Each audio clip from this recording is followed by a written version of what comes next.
mind my own business, what's the matter? It's just another day, another black king captured. I'm about to lose my brain, stuck inside this ghetto rapture. I got a lot of smoke, if you want it, you can have it. They want a hat trick, but this is black girl magic. Ain't talking about the kind that'll make you disappear, but I'm talking about the power of the melanin within. Ain't looking for trouble, but I'ma say this one time. I put 2 dukes up if you try to touch mine. We still want justice for Samir and Trayvon. You say you don't see color, but racism ain't blind. They targeting little kids whose skin look just like mine. So I'm paranoid, it's a war zone outside. And I'm a black queen, so if you ask me to step out of my car, you gon' have to snatch me. Cause I ain't going no damn well. Had to spend my whole life living unfair.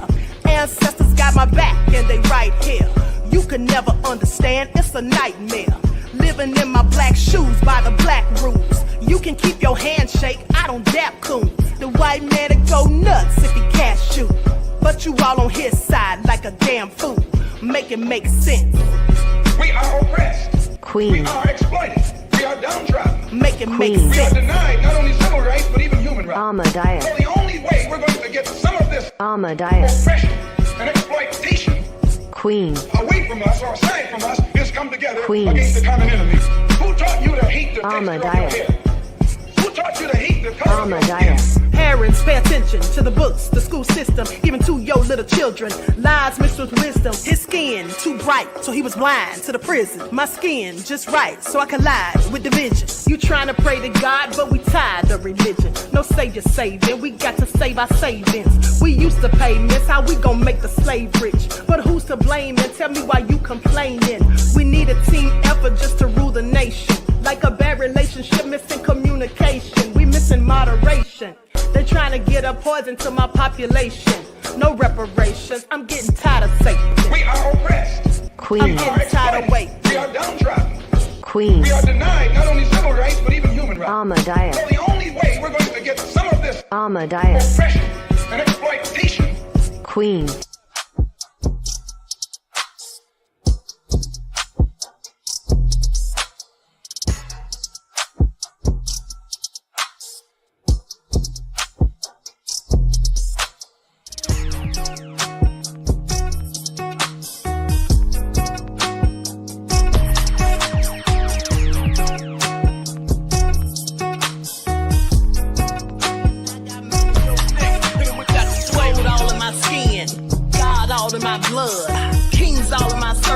Touch one of mine and you're done. They show no love for the queen. Why you hating on me? Is it cause I'm free and I got Malcolm X in my jeans? I got dreams like King Luther, shed blood like Kunsa. You ain't helping my people, I ain't got nothing to say to ya. I won't always smoke like hookah. Talking reparations, America won't be great until they give us compensation. I'm like, I'm the hottest right now. See a bunch of lames out here trying to jock on my style. They be doing too much. I'm the queen, it's too easy. It's like they all in Popeyes, how they be talking so greasy. I just sit back and... Another Queen Ahmadiyah production. Haze on the corner, they talking real loud. Spreading no light, trying to bring me down. Enemies lurking, but I won't back away. Got a vision in my mind, I'm here to stay. With my crew beside me, we rise like a tide. When the storm gets rough, we ain't gonna hide. Popping can is swilling, but it won't touch me. Only love around, that's how it's gonna be. We keep moving forward, never looking back. The truth's in the power, it's an unstoppable track. In the city lights where dreams collide, we hustle through the night, fire in our stride. Whispers in the dark, tainted my glow. With rhythm in my soul, I'm ready for the show. We break the chains, rewrite the rules in this concrete jungle where nobody's fools. Unity sings louder than the lies they scheme. In the heart of the struggle, we dare to dream. We keep moving forward, never looking back. The truth's in the power, it's an unstoppable track.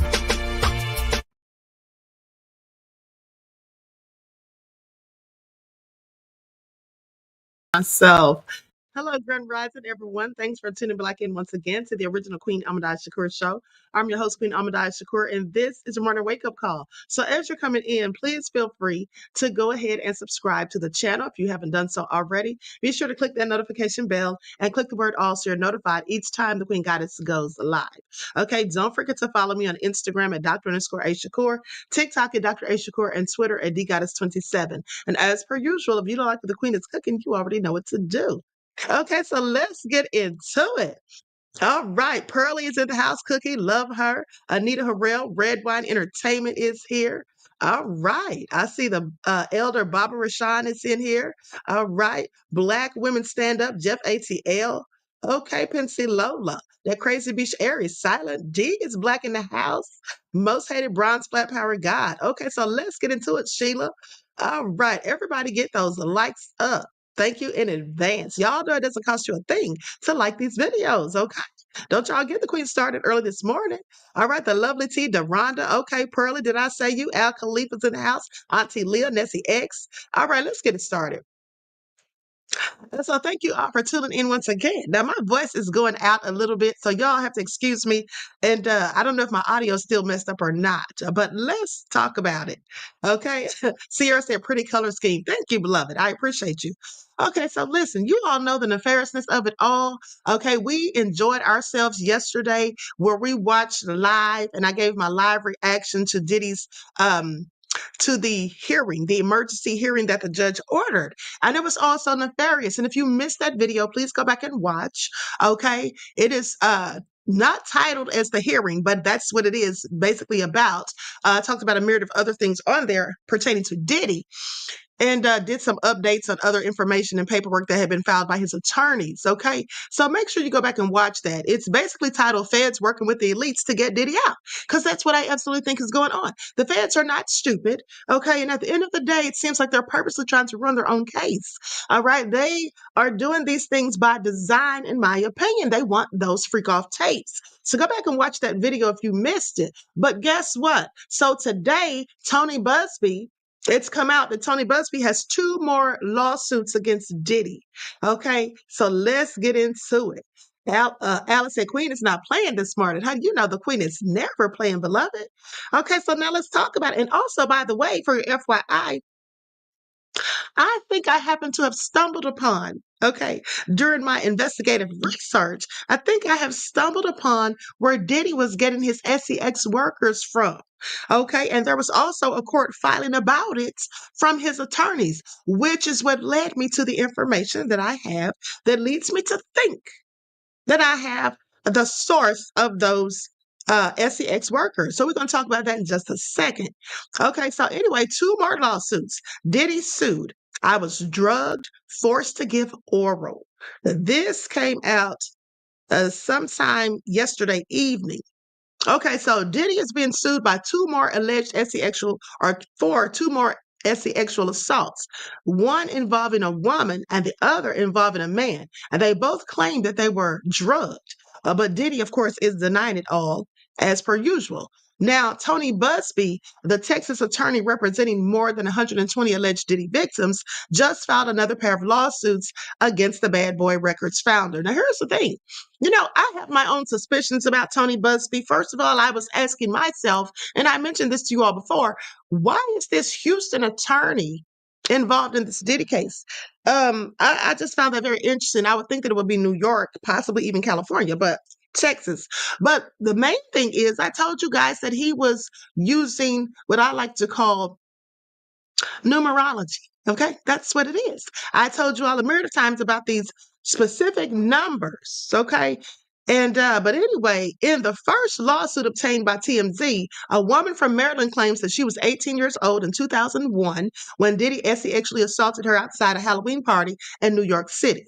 Now, let's not forget that Tony Busby has also been sued, okay, by one of the alleged accuser, or not accusers, but one of the people who has been accused, basically. And this person's suing him because they're saying that he's trying to extort them.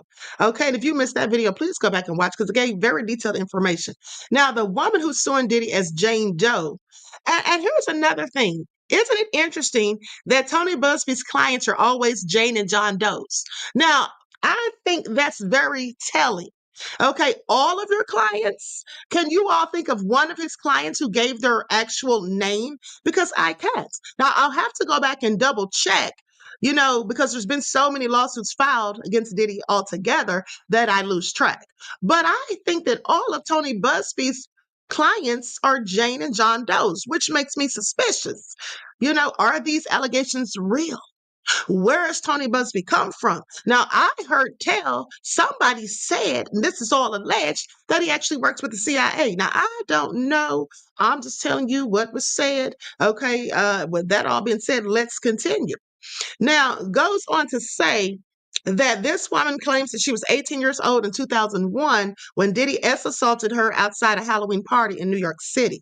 The woman who is suing Diddy as a Jane Doe claims one of Diddy's security guards escorted her to a black SUV limousine where Diddy was waiting for 6 members of his security team.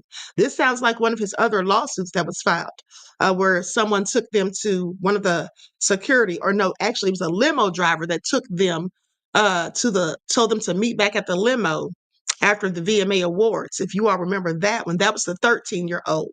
Okay, now says, during the alleged assault, the woman claims Diddy called her derogatory names and sprayed champagne on her, only letting her leave after she gave everyone oral. Not everyone, this is all gross. Okay, so in the second suit obtained by TMZ, a man from Florida claims that one of Diddy's associates invited him to an after party at a residence in Miami where he says other notable public figures were having a good time. The man who is suing Diddy is John Doe. Please pay attention. They never give their names, and they're not minors, some of them. They're not minors. So why are they not giving their names? I find it interesting. So claims Diddy, or one of his associates drugged him with a laced beverage, making him fall in and out of consciousness.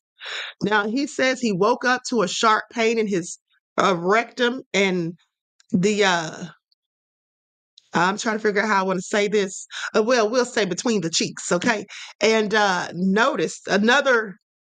They use the word rectum, but he also used another word too. So anyway, and noticed that his clothes were missing, turned around to see why his back door was hurting, and seeing a fully erect Diddy trying to insert his cucumber into his back door. Now, the guy claims Diddy talked dirty to him while wearing a disturbing smile, but he says the drugs made it impossible to fight back or resist Diddy's assault. These lawsuits, I want you to pay attention, and I'm not talking about the first sets of lawsuits, but I'm talking about the more recent ones. They're all starting to have the same tone. They're all starting to have the same tone. Please pay attention. They're all saying that they were drugged. They're all saying that they woke up or they were forced to do oral and things like that. Okay, that Diddy was talking derogatory to them. Okay, they're all starting to sound the same. Specifically the ones from Tony Busby. So please pay attention.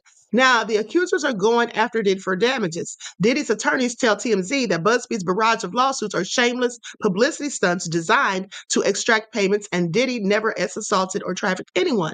Well, I don't know if he did or didn't, because of course he denies all of these allegations, and who wouldn't? But the thing I find interesting is, I keep telling you, I don't know about this Tony Busby dude. Okay, I don't know about this Tony Busby guy. It's given shade, is all I'm going to say about that. It's given shade. And y'all know I have a very good gift of discernment. And also, speaking of discernment, for those of you who are members who saw that very interesting live that I did yesterday about the frauds and liars out here chasing clout, making up whole stories and lies, please pay attention, because part 2 is today. And if you are a member, tune in for it. Okay. And it looks like, I looked at the view count, and it looks like most of the members, maybe about 2 or 3, maybe about 2 or 3 of you haven't seen it. So if you're a member and you missed that video, it was for members only. Go back and watch it. You don't want to miss those receipts. Okay. You don't want to miss those receipts. Red White Entertainment says, gratitude, Queen. You're welcome. Okay. Oh, Luna says, I'm sick of Diddy. Honey, I am too. That Crazy Beach Era said, y'all are missing out. Okay. So now, with that all being said, let's talk about it, because, his lawyers made some very good arguments yesterday during the hearing. As far as I'm concerned, they made some very good arguments. The prosecution, however, fell short.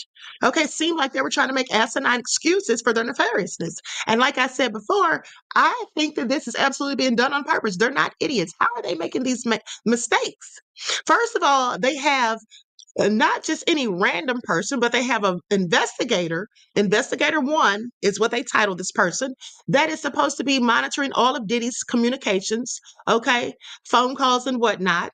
And so this person was there when the raid was conducted um on his cell or whatever. They live in like a dormitory style place or whatever. But when they searched Diddy's things, now the prosecution says that they were looking for contraband. Now I want you all to pay attention because I told you all. Now, mind you, I gave you another reason for them being there, my speculation, but I was on point when I told you, okay, please, they're there to target Diddy. Now, I felt like they were there not to look for inmates that were dying or figure out how they were getting killed or contraband or any of those things. I told you guys, I feel like they're there to scope out the place. Okay, because if this stuff's been going on for years, all of a sudden now they want to just come in and say, oh, we're going to try to clean it up and figure out what's been going on now that Diddy's there. So I knew that it had something to do with Diddy. I was thinking maybe they went there to scope out the place so they could see how they can get rid of Diddy and make it look like Diddy did it to himself, just like the case of Jeffrey Epstein. But now it comes out that they came there and raided Diddy's belongings and all that stuff, and said that they weren't targeting him, though. No, we weren't targeting Diddy. We just came here to check for contraband. So if they came there solely to check for contraband, well, why would they take photos of Diddy's private notes? That's clearly not contraband. Why would they need to take pictures of that? Okay. And then someone was asking me on yesterday, I think it was someone when I did a TikTok about it, someone was asking me basically, why would this person or why would it be a problem if they look through Diddy's things? Like if you're in jail or prison, you don't have any rights to privacy. Well, of course you do. If it pertains to something that you and your attorneys are talking about. Okay, that's attorney-client privilege, and they had no business going through it, and especially when it was marked legal. And then once the judge pointed that out to the prosecutors yesterday at the hearing, remember, the prosecutors then tried to pretend, because that's all they were doing, in my opinion, that they didn't know when he wrote the word legal on there. And it sounds to me like Diddy may be getting bail on Friday because the judge also questioned them about the same thing that I questioned about a week ago. How is it that Michael Jeffries from Abercrombie & Fitch got bail when him and Diddy have similar charges, and he's even also been accused, allegedly, of intimidating witnesses, just like they're accusing Diddy? So how did this man get bail, but they don't want to give it to Diddy? That's what the judge was asking. So basically, sounds like the judge may just want to grant him bail. Okay, so please pay attention. So anyway, it's just all getting real interesting. They know they're not supposed to play dirty. Shaking my head. Yes, but listen, I have been telling you guys over and over and over that in fact,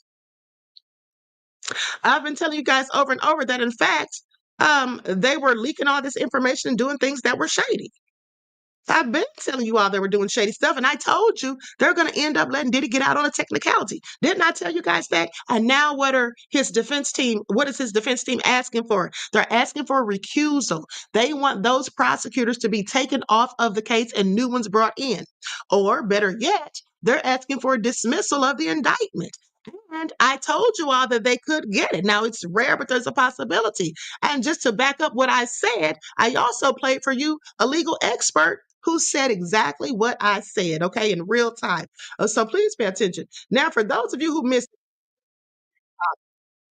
I'm going to go to my TikTok that I did about the hearing for those who didn't watch the entire video. Okay, so likes up, everyone, please like and share. Thank you in advance. I'm going to share my screen. Then we're going to get into some of this new stuff because trust me, it's all nefarious. Hello, everyone. I'm Dr. Shakur. They just ended an emergency hearing in the case of Diddy. Now, the judge ordered this emergency hearing today because Diddy's team, his legal team, was complaining that the feds had people come into the prison and they raided Diddy's jail cell and confiscated his legal materials. Okay, the notes that he had been writing down, correspondences with his attorneys. They said that he had witnesses' names on there. He had information that was attorney-client privilege and that the prosecution should not have been privy to. They also had an investigator who was labeled as Investigator 1 monitoring Diddy. So with that all being said, they basically are saying that they had no business taking Diddy's information because it wasn't contraband or anything nefarious. So why did they even bother it? So please, let's get into it. Now, this is all interesting to me because I've been saying all along that the feds were making all these stupid mistakes. And my question was, were they doing these things on purpose? Was there some hidden agenda? Because first of all, when all of the interagencies went to the jail where Diddy's been housed at, and they said they had to conduct this raid or they had to go there and they were trying to find out, why things were going on there. I said then that seems a bit strange to me, that there's alleged problems that have been going on in that jail for years. Why all of a sudden now that Diddy's there, are they trying to figure it all out? Please pay attention. So the judge basically has scheduled another hearing, and they're supposed to also have his bail hearing on Friday, which now it's looking like he may get bail because the judge asked the prosecution's team what happened with the Michael Jeffries case, the guy from Abercrombie and Fitch over in the Eastern District of New York. Now, remember, Diddy's case is in the Southern District of New York, but the judge asked the prosecution, what about that? He got bail. Okay, so basically, what's the difference with Diddy getting bail? And all they had to say was, the prosecution, that is, all they could reply and say was, well, this is just different. So it looks like the judge is even considering giving Diddy bail on Friday.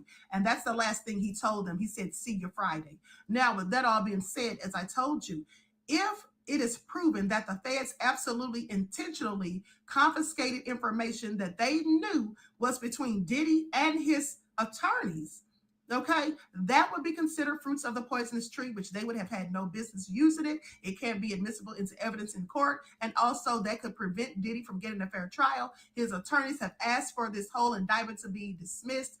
They're talking about a recusal. And so these things absolutely could happen. Now, it's rare that these things happen. But if you ask me, with all the foolish things that the feds have done, they've been leaking information to the New York Post. One of their own agents anonymously gave information to the New York Post and even continued to do so allegedly after Diddy went to court for the gag order, where his attorneys basically asked them to stop leaking information, to stop putting stuff out there publicly because they could dirty the jury pool and in fact prevent Diddy from getting a fair trial. But even after that, they supposedly continue to do it. And I don't really think that they have a whole lot of evidence on Diddy, because if they did, if they had everything they needed from the raids on his properties, then why would they have felt the need to raid his jail cell and confiscate things that were between he and his attorneys? Okay, please make that all make sense. And also, I've said all along that I don't believe that the footage that Diddy has, that's showing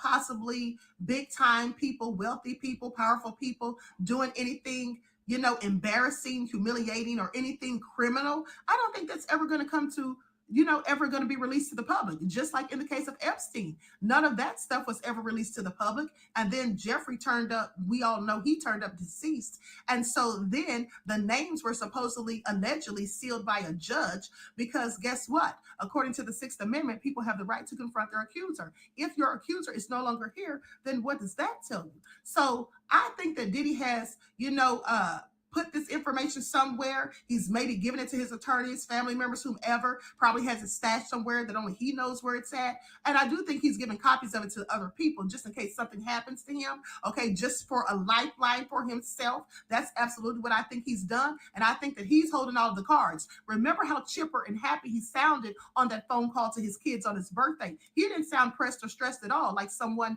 you would imagine, that's sitting in jail, okay, for all this time. But he sounded like he was in good spirits. And I think that he's in good spirits because he knows he's got the ups on them, because he knows where the bones are buried, because he knows where the real footage is. Because mind you, one of the attorneys, or not attorneys, but one of the agents already told the New York Post allegedly that they had, video footage of Diddy doing certain things, but they couldn't tell whether or not it was consensual, which leads me to suspect that the reason they don't know whether or not it was consensual is because it likely was. And the stuff that may not have been consensual, where the people were saying they were given illegal substances, well, that footage is likely somewhere else. Because remember, Diddy likely knew about the raids. That's why he was on that private jet, okay, when they raided his properties that day. And also, let's not forget that it's been alleged that Diddy had ties to law enforcement and even the feds. Another thing that has come out is that the day that Diddy was raided, the agents who went there to raid his residences didn't even know whose residence they were going to raid. And the reason that information was withheld from them is because they did not want Diddy to find out about the raids. They felt that the agency clearly had been compromised and that somebody within the agency may have given him the heads up. But as it turns out, it looks like someone ended up giving him the heads up anyway, because why was he on that jet about to skip out of town, okay, about to leave the country? So please pay attention. Diddy may just get out on Friday on bail, and also he may end up walking out of there. And if he does, I have to ask myself, is this because they're trying to protect the elite? Has Diddy made some sort of behind the scenes negotiation with the prosecution, okay, with the courts, in fact, or with the elites, basically saying, if I walk out of here, I'll give you the footage that you don't want anyone to ever see? Because one thing about it is Diddy's got the ups on him, for one, because he's already seen how it played out with Jeffrey Epstein. So I think he'd be a lot smarter and likely have that stuff somewhere where if anything happened to him, it would be released. So that would keep anything from happening to him. Please pay attention.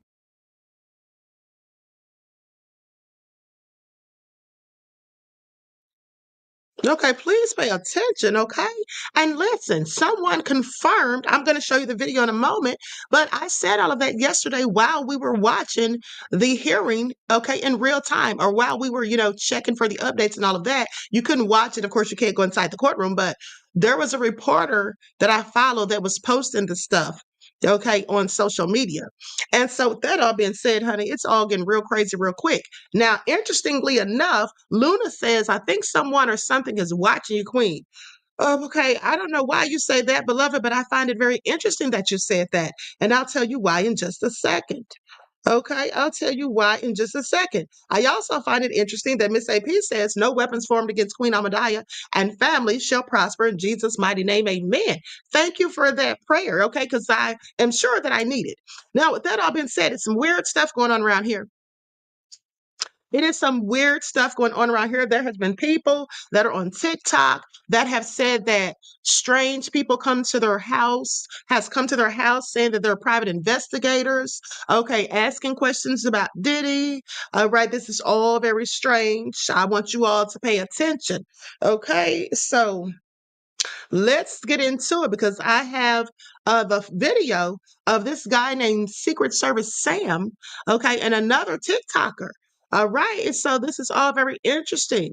So let's get into it. Likes up, everyone, please. Like and share. Let's get those likes up. We have 402 people in the chat. Let's get the likes at least to halfway. Okay, do I need to stop the broadcast again? Because y'all know I'm petty as hell. I'm really going to start stopping this broadcast because I see we got some haters who be tuning into the Queen. And haters, if you don't want to like the video, you know what to do. Now, before we show this clip, let's have a word from my sponsor at 12 Tribes. And don't forget that the Queen's product line is coming very soon. Okay, pay attention. Do not buy 12 Tribes on Earth hair growth oil and hair magic elixir unless you want super healthy, gorgeous hair that grows. They have a whole line of amazing hair growth products, including hair growth leave-in conditioner spray, hair growth shampoo, hair growth spray, and hair growth butter. I'm starting to sense a theme here. They include quality natural ingredients. They smell amazing, and you can see the results for yourself. So if you're looking for healthy hair growth for your natural or relaxed hair, try 12 Tribes on Earth today.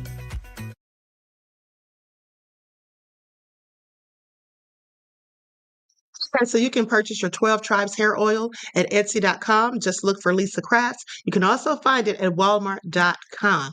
Okay, so let's get into it, honey, because this is all nefarious. To my private home asking about influencers? Correct. This is very uncomfortable, you guys. I don't know why. I'll explain. No, you're at my home. Okay, so you don't want to talk to us then? Have I broken some law? Absolutely not. And you have the thin blue, this is frightening. I think, can you guys step away from my home? Well, we're in a public street, so the answer is no. But I'm really not trying to give you a hard time. Why are you here? What do you mean? You're showing up at my We're house. very nice and respectful, and we will be. I just have two quick questions for you, and if you want to be interested in it, great. If not, I'll have a nice day. We're not What is this? This is odd. So You have to admit this is very weird. it always is, and people always ask us the same question. I'm happy to explain it to you. So What? Very simply, we were just hired to speak to a few people that do, have a lot of followers, stuff like that, on different platforms. What is this about the Diddy stuff I report on? Somewhat, yes. Not necessarily doing stuff, but people are involved and just stuff like that.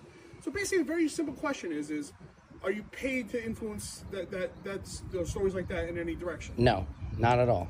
That's all we wanted to know. Because if the company is, they're looking into people who are. Are you guys gonna pay me for this visit? Like, this is frightening. So- Like, I'm super. You have to admit, if I came to your house, and like, I thought this was a joke. I thought I have a friend coming over business right now. Like, this is extremely weird for me. I have 100,000 followers. I'm not making any money. That's one of the reasons why we're here, and that's the question that we're asking. If someone contacts you, say, in the last 6 months and is paying you to influence in a certain way. No. Either one way. Is it or illegal another way. if somebody would have? So the answer is no. Okay, I wish somebody would have. I'd It's love to be certainly not. making real money And off this. Let me talk for 2 seconds. I'll explain to me. Try to make you feel better. I mean, this is Very terrifying. Simply, very simply, if somebody was paying you, Right. the company we work for, just asking that question. Right. If somebody was, they would just be willing to possibly offer you money to know who and see what's going on. To try Wow. to, Well, they're paying me $1 million. Will you guys give me $2 million? I'm joking. But seriously, this is very odd, you guys. You guys came to my house. It makes me feel slightly good that maybe I'm getting some notoriety for this, but this is crazy. So again, I'll tell you why. Okay. So apparently, there's tons of things influencing going around. Okay. A huge percentage of it is all bots, not real. Interesting. certain No, things I'm do it. real. Anything I report on about Diddy is coming from what other influencers, what news articles, and I'm a comedian. I put my spin on it, but nobody is paying me to do And that. I've seen it, and I like it. Yeah. Thank you. It's very simple that if it was the fact that somebody was paying you, Right. people who were getting some negative, talk, Would be interested in, yeah. in finding that out and possibly going action either against that person Right. or Am I at any danger for doing this? zero. The only Okay. time you would ever have any liability is if you said, "I know for a fact this person raped it." No, And it's yeah. not true. No, I'm satire, I'm a comedian. And you You say know. allegedly. I always say, like, wow, I'm shocked that I've never had fans come visit me. I'm just filming you guys because this freaked me out. I'll tell you why. Because everything you do is real. And so many things are just bots. Right, right. So we got a list of about 15 people. not just us, Interesting. that only post themselves. Wow. And we're just trying to find out if people are paying for the story to be Okay. pushed. Got or- it. Listen, everybody talks about it. Okay. I'm not an influencer whatsoever. Right, right. Guess what? Me and my friends talk about it once in a while. Right. Oh, you got, you Right, talk- and I understand I'm not looking to spread misinformation, and TikTok docks you very quickly. If I've had videos that are like, oh, that sounds threatening or this and that, but well, can I get your guys' information just so if I have something that comes up, I can contact you guys? So to be honest, like, No? we can't give out our company because Okay. they don't want to be linked to anybody. Got But it. My name is Robert James. Okay, Robert. Peter Deegan. Okay, And cool. we're This very is crazy. simply- Agreed. And again, we were going to sit out here. No, that's fine. Yeah, it's my cat Crunchy. I hope my wife is impressed. I mean, I just hope I'm trying to be a successful comedian. I would love, but it is freaky that you guys like come to my back door. This is kind of Well, crazy. I don't know where the front door is. couldn't- Like, I mean, I know, but even though my house, even though you guys are able to just find me is crazy. I mean, I guess it's not. Well, just Google anybody's name. I guess I Find, just didn't expect anybody was looking for me at all. So No, that's all. So Okay. So apparently you're doing something right because you're getting like, at least. yeah, because you guys are visiting me. I wish you were two hot ladies visiting me. No, you guys are pretty yourselves. I apologize. Okay, well, thank you guys very much for. Is that it? That's all. All right. If you're like so and so's paying me. Oh, and they right. give us money, we can talk. I No, can put you in touch and with and somebody. I'm also too. I'm a truth seeker, so I couldn't be paid off to have somebody having me. You know, it depends how much money I guess my wife. You So know, I'm gonna would. be honest. Yeah. The last few we've talked to, Uh-huh. everybody's just doing what they want. It's they do it because they love it. They Yeah. enjoy it. And honestly, it's getting people to pay attention. So on TikTok, if people are paying attention, if I'm doing I did a no Diddy music video. Nobody cared about that. But if I get on and talk about I something. understand. You're not bad. Hey, If, thank you, yeah. Beyonce wants this jelly. Or whatever, Yeah, thank you. It's not bad. Yeah. Well, okay. I appreciate you guys coming by. This is odd, but maybe I'm That's onto what it is. something. Again, Okay. if you are getting paid, then Yeah. maybe We just could want to have, know by had who, more and of if a it was conversation. Interesting. against our client, Interesting. They would look to pay for you. Okay. That's all. Very Interesting. simple. Well, contact me again if there's some real money to be made because I need to make it. So, all right. Well, thank you guys. This is no crazy. problem. We're sorry Take about care. No, it's okay. It's okay.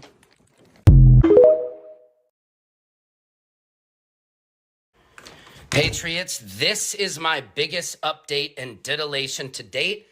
I am not lying. I will post the video after I do this video message. I was just visited by 2 private investigators that came to my back door. I am not lying to you. I thought I was being pranked by a friend. They said, "Are you the social media influencer, Secret Service Sam?" I said, "Yes." They asked me if I was being paid by any company to do these videos on Diddy. They specifically said it was talking about Diddy. Patriots, I am now scared, literally. I am scared for my life. They came to my back door. I will post the video. These 2 gentlemen were as nice as they could be, but this is surreal. I need help from all of you. I need you to get me to a bigger, larger following so we can draw more attention to this. I am a comedian. Literally, I am a comedian doing satire on TikTok, and I had 2 private investigators who said they represent a company that was offering to pay me more money than some other company that was paying me to say this crap about. Please, Patriots, I desperately need anybody's help or information. I will post a video. They just came to my back door. What do? It is not safe for me to be reporting like this, but I do it for all my loyal global patriots in the movement. I love you all. Secret Service Sam out. Samson for president. 2 private investigators just visited a place I used to live in search of me, and they were coming to ask me whether or not I've been paid to talk about P. Diddy and his connection to other celebrities on my show. Now, luckily, the person I used to live with called me on the phone so I could talk to these guys. They did not immediately disclose that they were private investigators. So you guys are private investigators who have come to my private home asking about influencers? This is very uncomfortable, you guys. I don't know why. I'll explain. No, you're at my home. Okay, so you don't want to talk to us then? Have I broken some law? Absolutely not. And you have the thin blue, this is frightening. So you guys are private investigators who have come to my private home asking about influencers? Okay, I didn't mean to post that one. I posted the wrong one because actually there's one with the young lady. I wanted to post her entire video. So this is just very strange that they're going around to people's houses and knocking on doors. And how are they finding these people's addresses? And all of this stuff is just very weird to me, and it's pretty creepy. Now, here's the thing. I don't think Diddy has anything to do with this. Okay, I keep telling y'all Diddy is not stupid. Now, why would Diddy be sending people to people's houses? Those 2 dudes were the feds. That's who that was. Those 2 dudes were the feds. Look at them. Let me put it back up. I want you all to pay attention, honey. I know the police when I see them. Please pay attention. This is very Look at uncomfortable, you them. guys. I don't know why. I'll explain. No, you're at my home. Those are feds. Okay, those are feds. Those are not anybody that was sent by Diddy. Those are the police. Okay, please pay attention, honey. I know law enforcement when I see them. Those are feds, all right? And that's why they have people's addresses. Okay, please pay attention. Who's just going to have your address and just pop up? Okay, talking about their private investigators. Sorry. Yeah. Those are clearly the feds, and what they're trying to do, in my opinion, is to just find out exactly what people know and asking if someone's paying you to post content. Well, what if someone is paying you? Then what? That's not illegal. And why are you asking? And why is it even any of your concern? And then they said they were hired. Well, who hired you? That's what I would want to know. Who hired you? Who sent you? Y'all know I'm always asking that. Who sent you? Okay, this is all nefarious at the end of the day. I don't know what's going on. I don't know what's going on. At the end of the day, this is all crazy. Okay, Joyce said they do look like the Popo Queen. Okay, yeah, that's because they absolutely are. That's because, and then they didn't want to give him their contact info, but they're at his back door, and not the front door, not the side door, but the back door. Okay, make that make sense. Okay, make that make sense. And so, anyway, let me play this young lady's video. Hold on.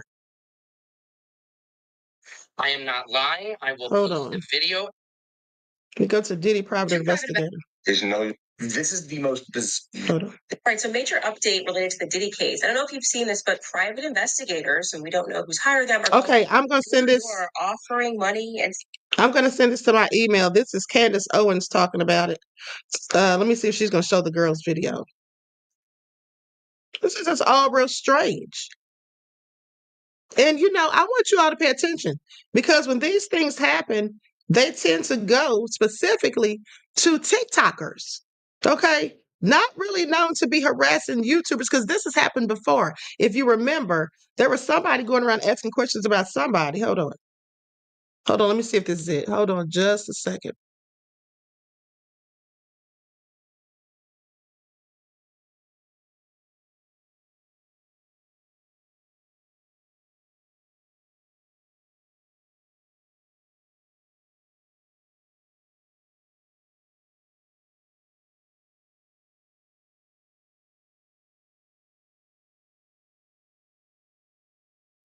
Okay, so I found her video. I'm going to share it on my screen. Likes up, everyone. Please like and share. Like I said, and they're supposedly going around asking people if you're being paid and then offering to pay you to talk about opposite of what you've been saying. So if you've been saying disparaging things about Diddy and talking against him, they want to offer to pay you to say good things. Yeah, this is not Diddy. Y'all think Diddy is stupid? Diddy's already in enough mess right now.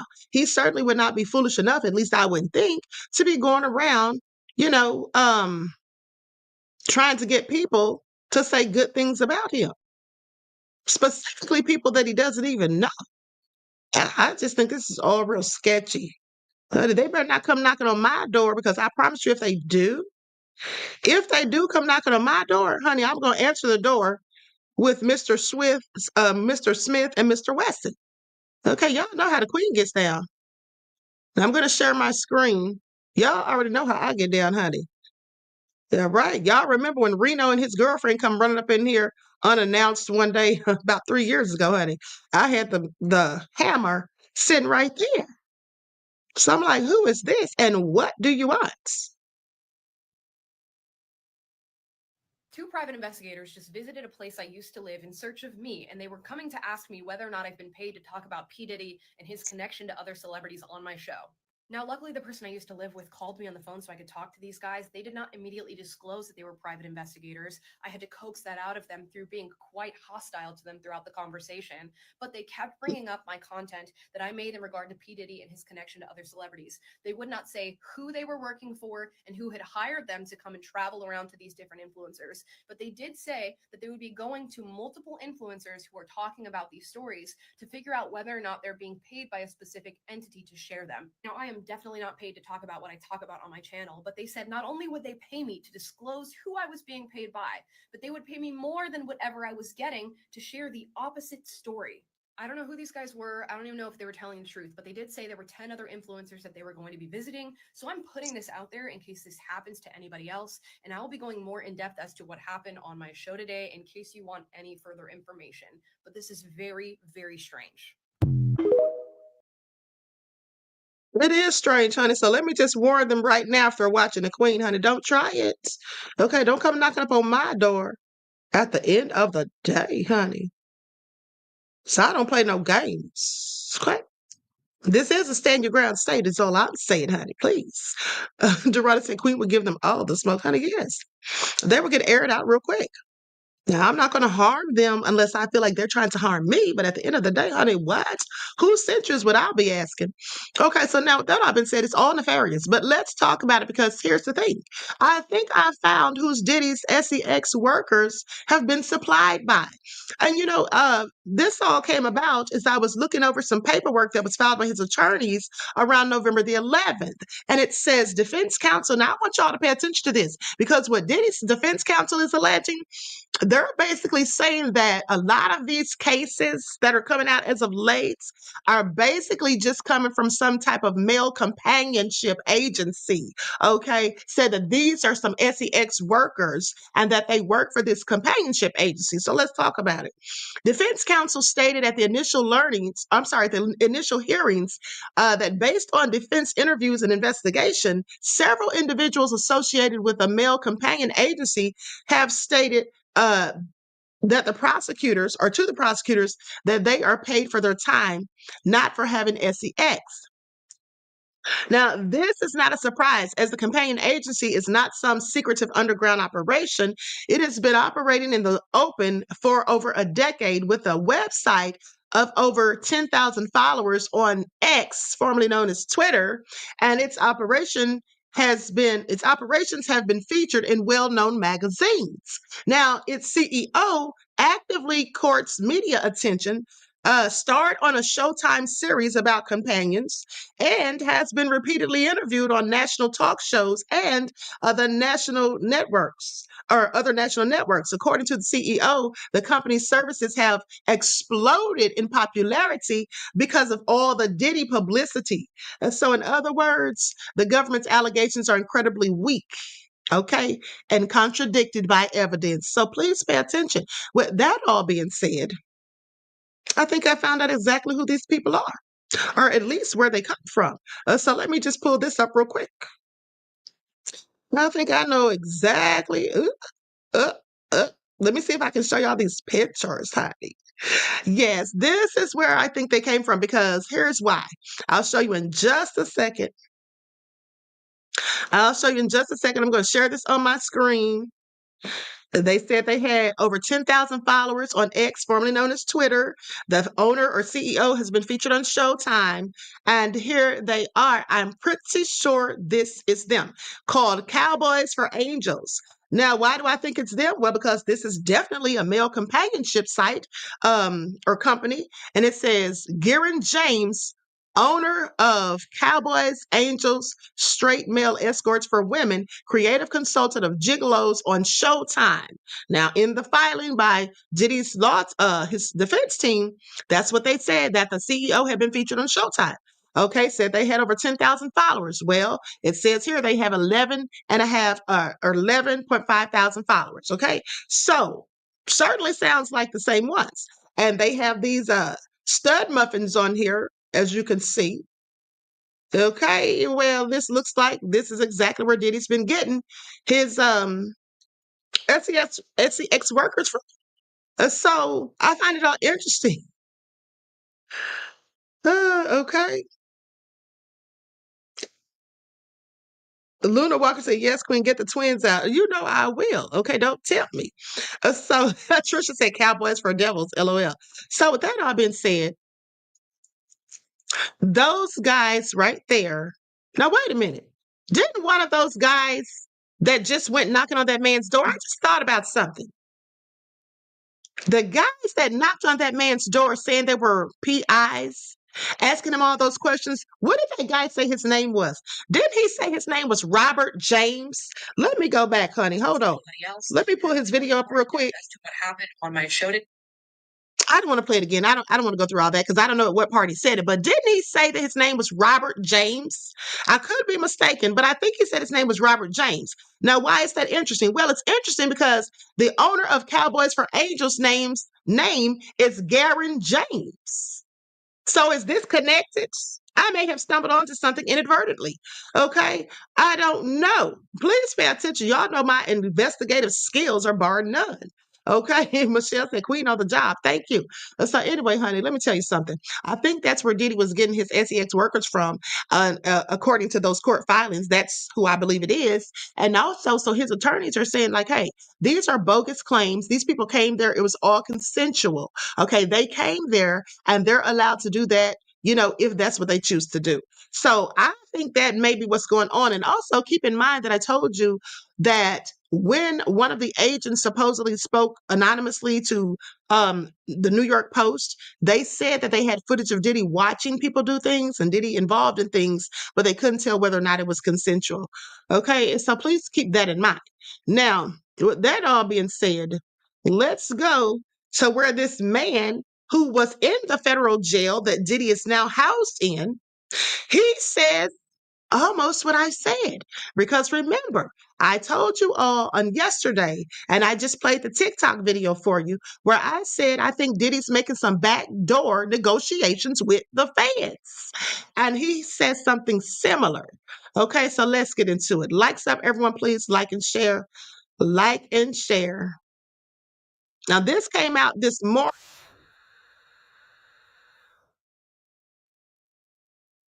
So just for your FYI, I did my video because I did my video about 3 o'clock yesterday. So it's been over 10 hours. I'm pretty sure. But hold on, I want you all to hear this. I'm going to share my screen. Likes up, everyone, please like and share. Thank you in advance.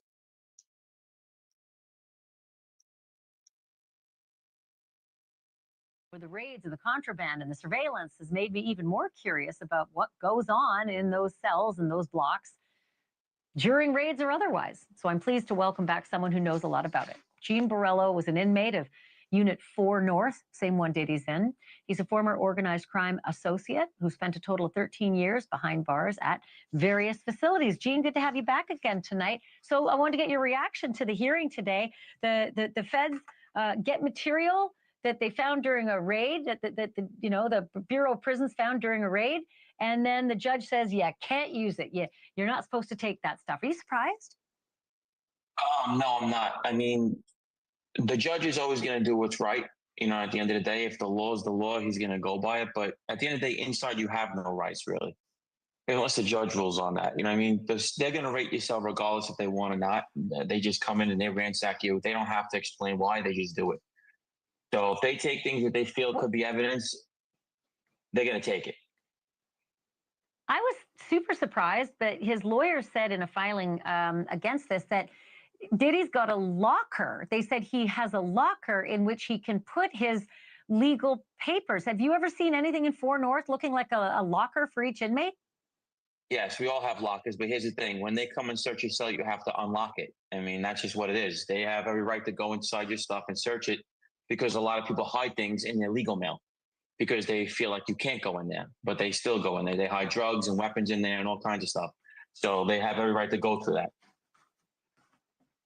So the way that the feds say it happened is that Diddy has a bunk, and on top of his bunk was a manila folder that said legal, and then some other stuff like a to-do, things to do journal and some other papers. And they said they didn't touch the manila folder that said legal. They just shook it to see if there were drugs or contraband in there, and then they photographed the other stuff. And now the judge is saying they can't have any of it till they sort through a lot of it. The feds even said they put it through a filter team to make sure it was, safe stuff.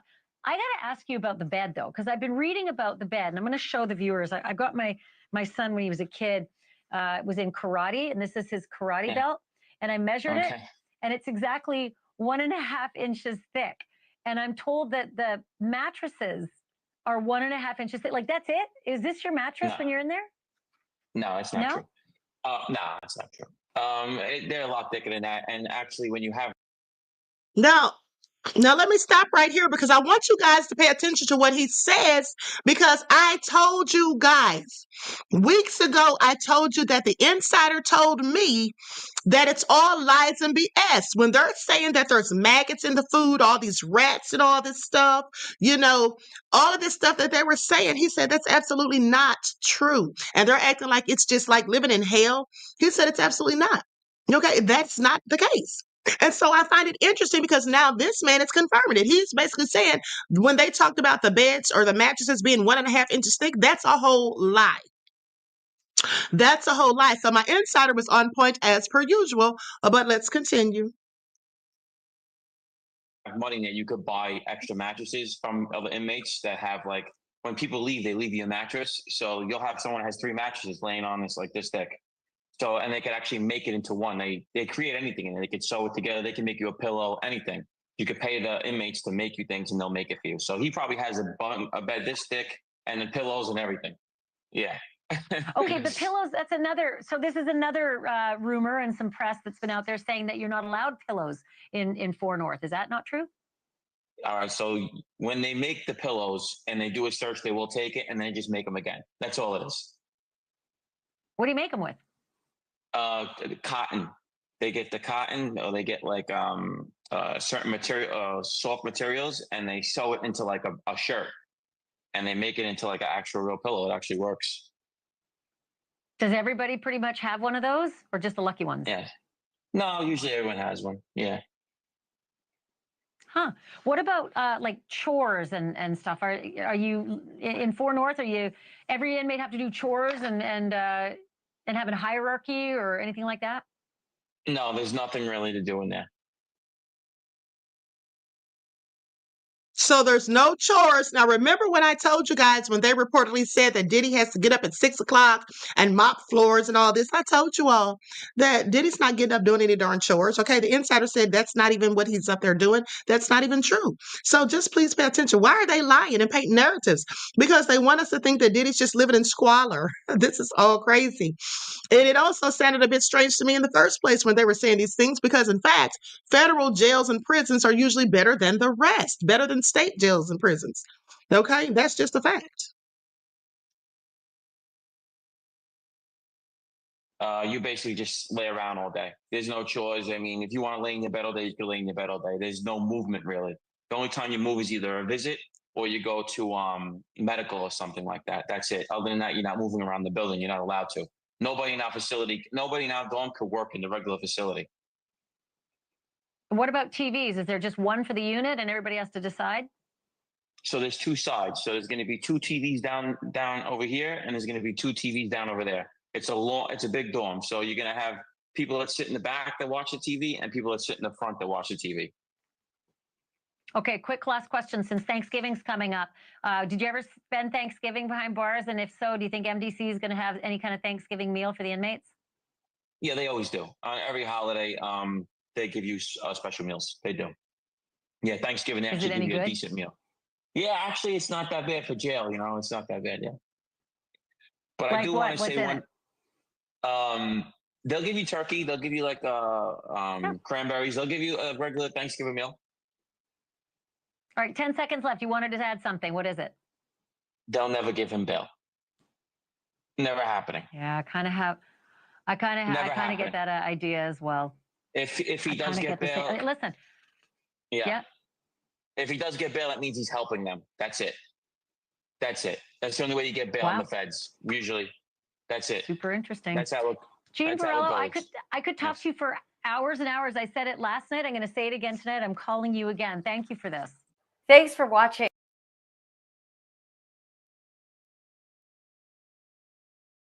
Okay, so you all heard that. He said that he's not getting bail, and if he gets bail, that means he's helping them. Well, that's almost what I said, because I didn't say that he's helping them. I think they're helping him. Please pay attention. I said that I think they're helping him. So almost the same thing. Okay, but yeah, he confirmed that the jail is not how they're making it out to be. Trisha said he's not in prison. No one said he was in prison, beloved. The man said that he was in jail, and he's obviously been in the jail. And I clearly said that he was in prison, in jail. What I did say is that federal jails and prisons are supposedly much nicer than state jails and prisons. Okay, because he's clearly not in prison. And from the looks of it, he may never be. Okay, it's all I'm saying, because there's a whole bunch of sketchy stuff going on. Now, with that all been said, let's go to this other video where this, first let's talk about how the judge, here's the thing, how the judge ordered them. Yeah, this is the video. How the judge ordered the prosecutors to destroy Diddy's notes. Now, I want you all to pay attention, because what did I tell you all, beloveds, for those of you who tuned in and watched my live reaction for the court hearing, the emergency hearing? I told you all that it was fruits of the poisonous tree. Okay, which means, and I explained it to you, that if there's evidence that was illegally obtained, that it is not admissible, it's inadmissible in court. They can't use it. And so that's why the judge told them to destroy those notes. Okay, because people were all over the internet saying, well, why are they telling them to destroy the notes? That's not right, this and that. Well, because they illegally obtained it, because they were not supposed to be getting anything that had legal written on it. And even though they tried to sit up there and fake the funk and pretend that they didn't know whether or not Diddy put the word legal on after, they know darn well it was on there before, I'm pretty sure. And also, why the hell were they taking pictures of his notes in the first place when they were supposedly looking for contraband? Okay, none of it makes sense. And the judge knew it didn't make sense, and that's why the judge was clearly annoyed with them. You could tell the judge was asking them serious questions, and they had no really good viable answers. And that's why they have to have another hearing to settle this all. They have to have an evidentiary hearing. And also, let's not forget that Diddy's attorneys, they want the surveillance footage of when they, in fact, raided him, okay, and took his belongings. Okay, they want to see exactly what was going on. And another thing is, they said that the people who were conducting the raid had no business sharing anything that they confiscated from Diddy with the prosecutors in the first place. Okay, and so, honey, this is all real sketchy. It's all real sketchy. But let's talk about the destruction of these notes, because that's what the judge ordered. And like I told you, fruits of the poisonous tree, you can't use it. To New York City. Want to get some updates on the case that is unfolding there regarding Sean Diddy Combs. These were the courtroom sketches. Just today, we're turning our attention now there, the sex trafficking case against Diddy and the possible resentencing of the Menendez brothers in Los Angeles. We'll get to that in just a moment here, but let's focus our efforts on New York. We want to get to these headlines in both cases, and we're going to do that with our friend, Nima Rahmani, former federal prosecutor and legal analyst. He joins us. Nima, good to see you, and thanks for being with us here. You were tweeting about the Diddy case today. There was an emergency hearing called this afternoon at the courthouse in Lower Manhattan, the judge ordering the prosecution to turn over its findings from a jail cell raid, Diddy's jail cell, just yesterday. What were the contents of those raids? Well, apparently, according to the defense, their legal documents, the government saying no. On the contrary, they're just some handwritten notes and a calendar. And what the judge did, Judge Subramanian, is he ordered the prosecution to destroy their copies. He kept copies, and he's going to review them in chambers or in camera. And one of two things will happen. Either the defense is right, and those are privileged materials, in which case they will not go to the prosecution, or the prosecution is right, and they have nothing to do with the legal case, and the government will get copies. It's only 20 pages. I don't think it'll take the judge that long. But I think the media is reporting this as some huge win for the defense because the government has to destroy their copies. They may get copies of those documents in a matter of days. So I think it's premature to say that this is any type of victory for Sean Diddy Combs. Really, the only victory today was the judge said that he doesn't have to be shackled during the pendency of the proceedings in court. So I think that's a big win for him. All right, yeah, Nima, I was going to characterize it as some type of victory for Combs. You kind of disabused me of that notion. Is it only because this is purely temporary, to your point, whatever was recovered there from the cell, these notes? Okay, so first off, Trisha says, no, I was saying he's not in prison because you work in prison. Oh, right. You're absolutely right, beloved. Okay. Thank you for clarifying. Okay. Here's the thing. I have to disagree with Niyama Rahmani on this point. He said it wasn't a win for Diddy. It absolutely was. It absolutely was. How can you deny it? How can you deny it? Even though I can't stand Diddy, it was absolutely a win for him. The judge clearly was on his side. He was clearly on his side. Okay. He was going in on the prosecution. He basically wants them to now prove during the evidentiary hearing that they're going to have, he wants them to now prove whether or not they were biased, whether they had any good reason for going through Diddy's things. Hold on, because I jotted down a couple of notes. Yeah, the judge was questioning the integrity of the prosecution and wants to know, is there a true violation of Diddy's rights by them? Were they being biased? And if it is shown that they were, as far as the judge is concerned, Diddy just may get bail. And also, let's not forget that the defense team has already requested a recusal of the prosecution, of the prosecutors, and as well having a dismissal of the indictments. Okay. Now, people would say, oh, this is not going to happen, this and that. Well, we don't know what could happen. Okay. Stranger things have happened. And also, as I told you, for those of you who watched the broadcast yesterday, there was a legal expert who I was showing what they were saying in real time. And I would say things, and then they were clarifying some of the things I was saying in real time. So one of them did say that this could happen. Okay, saying that it's rare, but it absolutely could happen. So we never know. Okay, we never know. So let's continue. The prosecution will eventually get their hands on. The judge just now saying for now they cannot. That's it. If it is privilege, of course they won't. But if it really is what the prosecution says that has nothing to do with the case, or even worse, it's actually evidence of witness tampering, because we all know the attorney-client privilege, there's a crime fraud exception. You can't use your lawyer to perpetuate a future or continuing fraud or crime. Now, there have been allegations of witness tampering, but let us not forget how they got that information from Diddy's notes. So even if Diddy was witness tampering, if the judge deems that they had no good reason for getting his notes, okay, he's already told them to destroy it. So with that all being said, they can't use it anyway. Doesn't even matter. They can't use it anyway. So even if he was witness tampering, they can't use that. It's not going to help them one bit. So I have to agree with him, as I said. I have to agree with him. I think that he's not thinking logically and that he's in his feelings because he just doesn't like Diddy. Now, I don't like Diddy either. But one thing that I can do is detach my feelings from a situation so that I can, use logical, thinking when coming to my conclusions. Everyone can't do that. Most people think with emotions and they can't, detach themselves from it.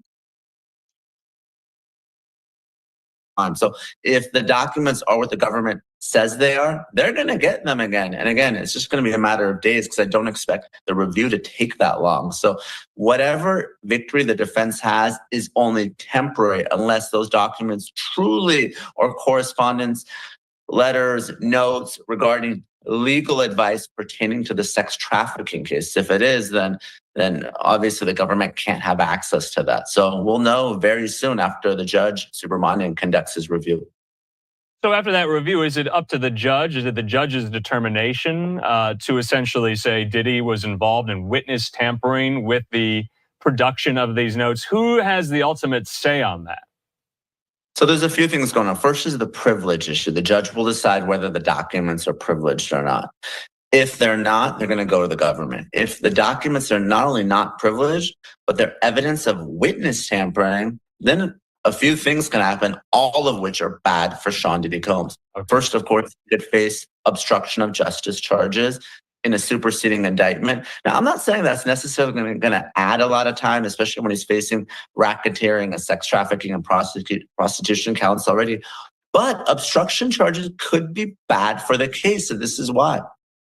Diddy's really only defense here is that the sex acts were consensual. So if the jurors hear evidence of him trying to blackmail, intimidate, bribe, pay off witnesses, or threaten them, that's all very bad evidence that's going to come into the trial. And of course, Diddy's hope is that these witnesses show up and do a 180, or even better, don't show up at all. So if the jurors hear him trying to dissuade those witnesses, that's going to be a big problem. But setting the case aside, the tampering is also bad for his chances to get out on bail on Friday. Right. And of course, he loses phone privileges entirely. Can't be making three-way calls or using other inmates' phone numbers to make those types of calls. That those violate the rules of the MDC.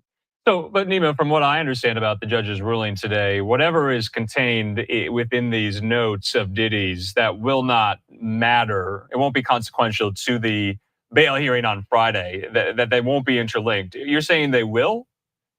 Well, the government's going to try to argue that the witness tampering has happened. And even if they can't use those 20 pages, I think they have apparently evidence of Diddy using these pack numbers of other inmates, making three-way calls, trying to make calls through his family members. So, I mean, obviously, I'm a former federal prosecutor. I believe when prosecutors make a representation, they have the evidence to prove it. So even though if it's not these 20 pages, we'll see what they bring to that third bail hearing. But these are allegations they made during the second bail hearing. If we recall, Diddy apparently called one witness apparently 24 times over the course of a day or two. That's a problem. That's not what you're supposed to do if you care about the integrity of the proceedings. So, but Nima, I mean, you're a former federal prosecutor. If you were prosecuting this case and you and your team had already seen the contents of these notes, how do you put the toothpaste back in the tube? You can't. So what you're supposed to do, and this is something every prosecutor knows, and I hope the prosecutors in this case did it, you're not supposed to look at the documents until the privilege review has already been done. And what you do is you use a taint team. It's sometimes called a filter team or a dirty team. But these are agents that have nothing to do with the case. They're going to go through and they're going to conduct the review. If it's privileged or arguably privileged, they set it aside. They don't show it to those who are actually working on the case, because you're right. If the lawyers who are working on the case reviewed privileged materials, they're going to get disqualified from this case. It is a huge problem. So hopefully prosecutors did the right thing, kept this information separate, kept it in the taint team, and didn't actually review it. Okay, so I asked this question out loud in the newsroom today after I heard that Diddy's jail cell had been raided. Do you need some type of probable cause or warrant to raid an inmate's jail cell while in detention for whatever reason here? Help me answer that question. And this goes to some of these privacy questions. Does a detainee have any privacy rights while being detained pending trial here? I mean, here on Live Now from Fox, as an employee of Fox television stations, Fox News Media, everything I'm doing right now here on Live Now is owned by Fox. Is that the same when it comes to these privacy rights for Diddy? These notes, does he own them? Does his prosecution or defense team own them? Or does no one own them? Setting aside the attorney-client privilege, which is the most sacred of the evidentiary privileges, Diddy has absolutely no Fourth Amendment reasonable expectation of privacy in prison, period. His cell can be tossed at any time. Guards can go in. They can monitor his mail. They can record and intercept his phone calls. So he is not like you or I out in the public dealing with law enforcement. Fourth Amendment does not apply. So their Fourth Amendment argument is very, very weak. That's why they're going all in on this attorney-client privilege argument, because really that's one of the few constitutional rights that survives when you're in custody. And that's true. Okay, that's absolutely true. And Eva, thank you for purchasing a membership, beloved. I appreciate you. Peace, love, and blessings. Okay, so that's the same thing I told you guys already. That the attorney-client privilege stuff, they had no business looking at that.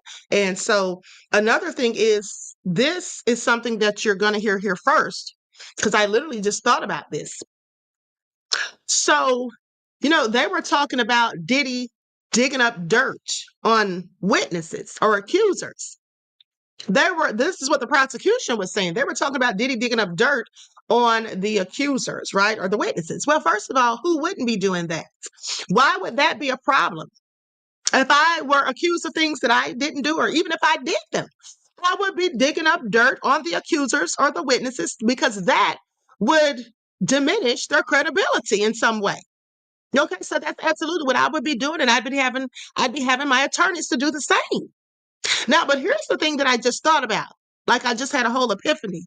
So wouldn't it be interesting, and how do we not know that Diddy actually has some of those feds on the freak off videos?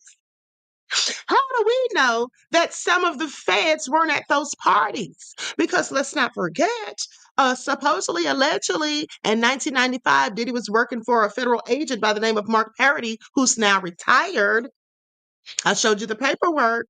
Not to mention, one of Diddy's former bodyguards also said that Diddy and Jay-Z went to visit the feds and said that Diddy was a CI, which means a confidential informant. And also, let's not forget that Diddy still has ties to the feds. Because what if the reason he knew and was tipped off about the raids that day, because we know he was tipped off. That's why he was at the Opa-locka Airport in Miami on a private jet, not his own, but another. And let's not forget that I told you, you heard it here first, that his own jet was flying around in circles for the past 2 or 3 days before the raid. Okay, was flying around in circles for like a couple of days. And so that was, I told you, to throw off law enforcement, because nobody knew who was on it. Okay, and they're able to track those things, of course, but they didn't know who was on it, and that I believe was so Diddy could throw off law enforcement. Okay, so they couldn't really track him. While meanwhile, he wasn't even on his own jet, but he's on another one. So clearly, somebody still tipped him off, even though the agents who were on the ground, who came and raided his residences, didn't know who they were raiding until they got there. Okay, remember what I told you. My uncle, who's a former special agent for the GBI, he's retired now and also worked for INS and Homeland Security, which is the agents who raided Diddy, HSI. So my uncle told me that if someone told Diddy something, if someone tipped him off and the agents with boots on the ground didn't know who they were going to raid, it was likely somebody who was higher up, like maybe a case agent. Okay, because the case agent would know all of the information that's going on. So if somebody tipped him off, it could have been the case agent or even the attorney general. That's how deep this rabbit hole could possibly go. So what if this person who tipped Diddy off, because somebody absolutely tipped him off, y'all don't think it was a coincidence he was just on a flight about to leave up out of here, right? With his alleged drug mule, Brendan Paul, okay, with a supply for him that he was arrested with. But what if this person who tipped Diddy off and clearly works for the feds, as far as I'm concerned, is on some of the footage? And that's another reason why they want to get the footage. And so maybe Diddy's having these negotiations with them. Okay, please pay attention. So that might be what's going on here. Yvonne said something in the milk ain't clean. Exactly. Okay, this is all nefarious. I just want y'all to pay attention because as it pertains to this case, it's been a whole lot of twists and turns. Okay, it has been a lot of twists and turns. Hold on. Let me go to the video from yesterday just to play a quick excerpt. Okay, I think this is where I want to go. Let's see here. I'm going to share my screen. Like sub, everyone, please like and share. Thank you in advance. We're almost done here. So with that time frame, then Diddy's attorney, Mark Agnifilo, says no. The judge says, I'll issue a schedule. Okay, then, let me fast forward.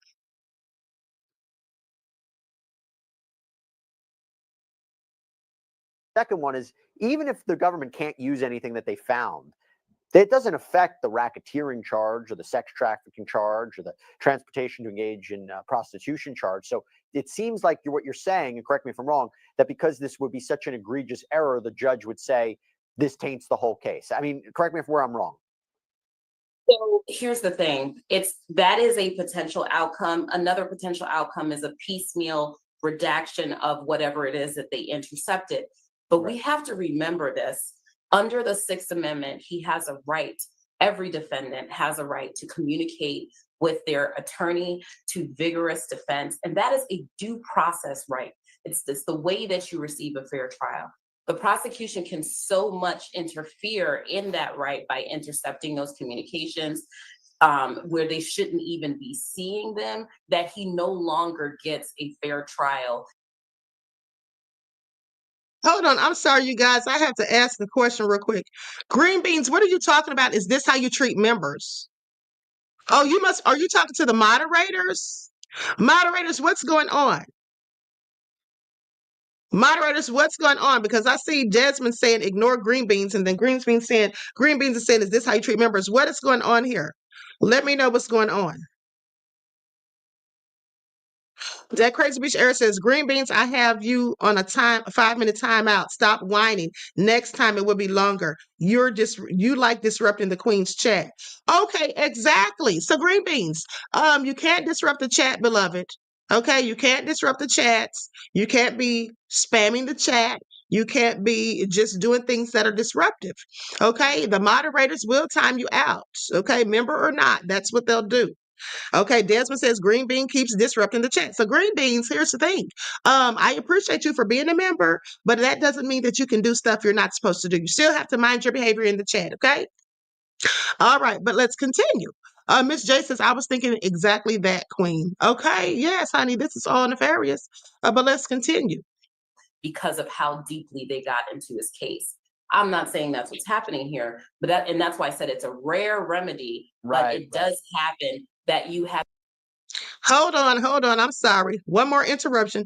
Green Bean said, I wasn't spamming the chat. I was talking with someone about green beans. I'm sorry. I was talking with someone about Thanksgiving. Okay, so that's a sidebar conversation you should have another time. Not in the chat, beloved, okay?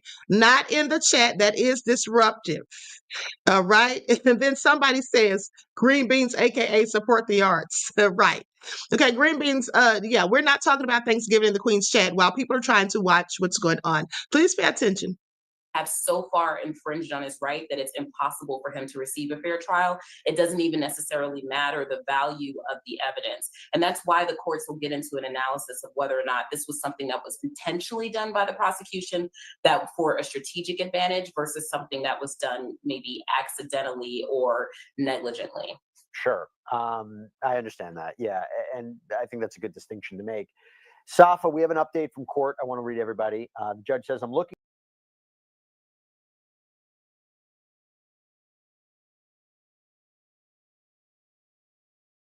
Sorry, forgot I muted myself. So I want you all to pay attention because that's exactly what I told you all before she said it. Okay. So for anybody who thinks that it's not a possibility, there's always a possibility. We never know how these things can turn out. And it just all seems a little sketchy to me that the feds are doing all of these things, making all of these fumbles on the play. Okay. Flags on the play. It's not making any sense. All right. So with that all being said, I have a couple of more things to discuss with you guys before we roll up out of here, and it's all nefarious. So let's talk about it. I thought you all might find this interesting. And also, when you all send me stuff to talk about, please make sure that I haven't already talked about it because people send me stuff that I have already talked about either on the main channel or the backup channel. So let's talk about this. So there is this nefarious woman who just got sentenced to 50 years. A Texas mother sentenced to 50 years for leaving kids in dire conditions as the son's body decomposed. This is all so sad. Let me show her face on the screen because the son was dead and she left his decomposing body with the other children, around the other children for at least an entire year. Those children will likely be forever traumatized. Okay, this is all so sick. And for those of you who missed the backup channel live where I talked about that doctor who was prancing around, just doing disgusting things in the office in front of the patients and employees, please check that out on the backup channel. Okay, so a judge on Tuesday sentenced a woman to 50 years in prison for forcing 3 of her children to live with the decomposing body of their 8-year-old brother for more than a year in a soiled, roach-infested Houston area apartment. Gloria Williams, age 38, expressed deep regret before being sentenced, according to the Houston Chronicle. Now, Williams' sentence came after she had pleaded guilty in October to 2 counts of injury to a child for abuse that involved 8-year-old Kendrick Lee. Bless his heart. Okay, may he rest in peace. Okay, who was beaten to death by her boyfriend and another child. Now, when authorities discovered the boy's body in October of 2021, Harris County Sheriff Ed Gonzalez said many officers indicated that it was the most disturbing scene they had ever worked in their careers and that it seemed too horrific to even be real. Can you imagine the decayed body of an 8-year-old child for more than a year? So Lee's 3 abandoned brothers had been living there alone for months. What? And were thin, malnourished, and hungry when authorities found them in an unfurnished Harris County apartment that was infested with flies and roaches and soiled carpet. Authorities said the children had waited for Williams to call authorities to report their brother had been beaten to death by her boyfriend, Brian Coulter. Now, investigators say their mother never made the call and that the oldest sibling, then 15 years old, finally overcame his fear and called authorities. The 2 other siblings were 7 and 10 years old when they were found by authorities. This is so damn sad. Excuse me. Williams was sentenced following a nearly 2-day court hearing that focused on the extent of her role in Lee's death. Her defense attorneys blamed Coulter for most of the abuse. Coulter was sentenced in April to life in prison without parole for Lee's death. She got the death penalty. The sheriff's office had previously said Coulter had consistently hit the younger children and had fatally beaten Lee sometime around Thanksgiving of 2020. A few months after the fatal beating, Williams and Coulter moved out and went to live at another apartment about 25 minutes away, leaving the 3 surviving children, to fend for themselves as their brother's body slowly decayed. Williams relinquished parental rights over her children after the arrest. The 2 younger siblings have since been adopted, while the eldest is with a foster family. This is so darn sad. Like, who does this? She didn't give a damn about her children, cared more about this no good, dirty ass man who killed her damn 8-year-old. I'm sorry. This really ticks me off. Okay? This really ticks me off.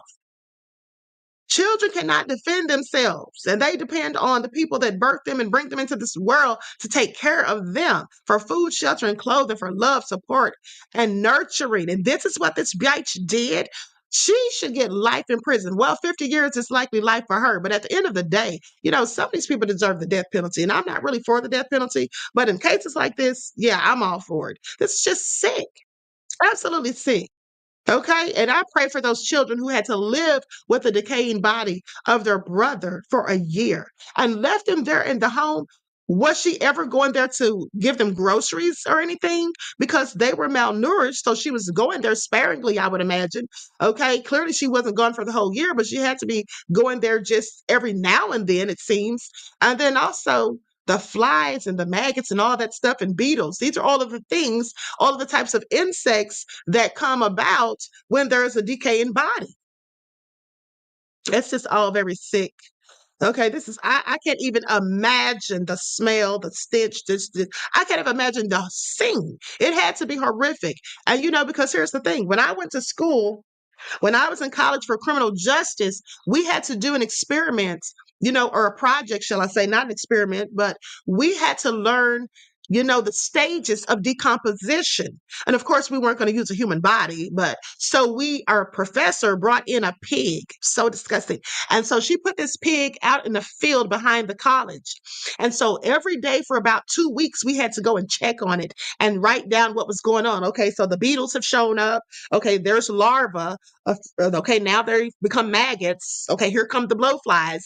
We had to document all of this stuff. And then we had to, talk about the gases that were emanating from the corpse. Now, it's all disgusting and sick. I'm just telling you. So imagine a human body sitting right there beside you in a darn house with you, and you have to deal with it. And you're a child, a teenager, even younger children. You don't know what to do with this. It's so sick. Okay, this is absolutely sick. I would be traumatized. So clearly those poor children will be, likely for the rest of their lives. Like I said, it's also sad. But let's talk about this man, because I'm going to tell you all something very interesting about this. And all of you who follow the spiritual channel, you'll know exactly what I'm talking about. Man accused of decapitating parents belts out what's love got to do with it after the cops shot him multiple times. It's all nefarious. Okay, this is all nefarious. Now, this man done cut off the head of his parents. And I'm going to tell you right now, he is demonically possessed. How do I know this? Well, because for one, I have the gift of discernment. For two, I know a demon when I see one. And here he is. Let's get a look. Okay, let's get a look at him. He's clearly possessed by malevolent spirits and entities. Okay, this man is possessed by a whole demon, or possibly many demons. Okay, possibly many demons. This is all so nefarious, but let's talk about it. This is all crazy. So I'm going to show, do I want to show this footage? Hold on. Let me see how much of this body cam footage, if any, I want to show. Hold on, beloveds. It's graphic content. Hold on.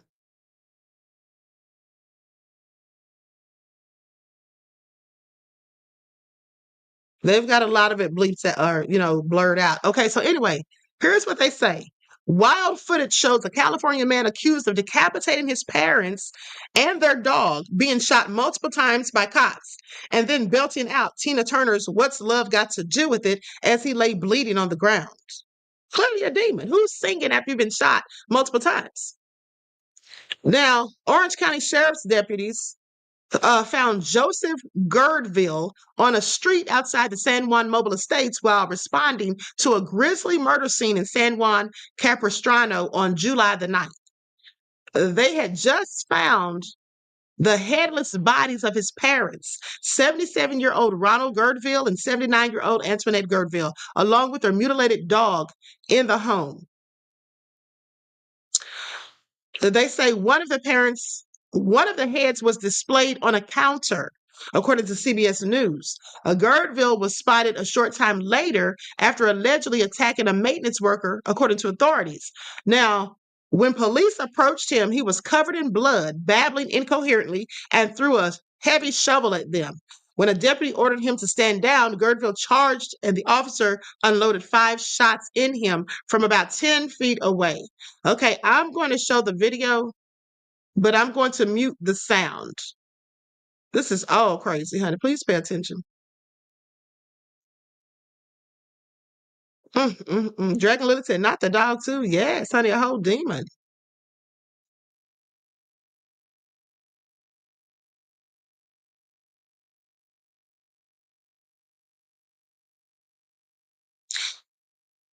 And as a matter of fact, let me put an overlay on this so it's just not so,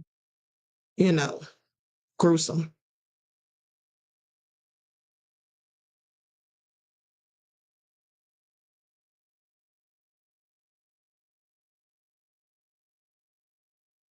Get on the ground right now. Get on the ground. Okay, as you can see, there's the shovel that he's thrown. They're ordering him to get on the ground. I'm going to mute the sound at this point.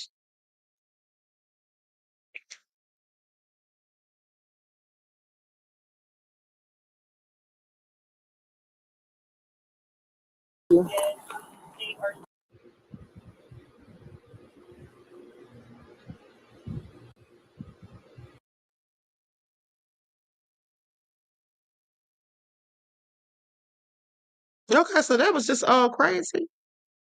That was just all crazy. Cut off his parents' head. Cut off their heads and put one of them on display. Okay, this is all crazy at the end of the day. Please pay attention. We have demons walking amongst us cloaked in human flesh. I keep telling you guys that it's absolutely true. It is absolutely true. But hold on, here's the last one. Now, this woman,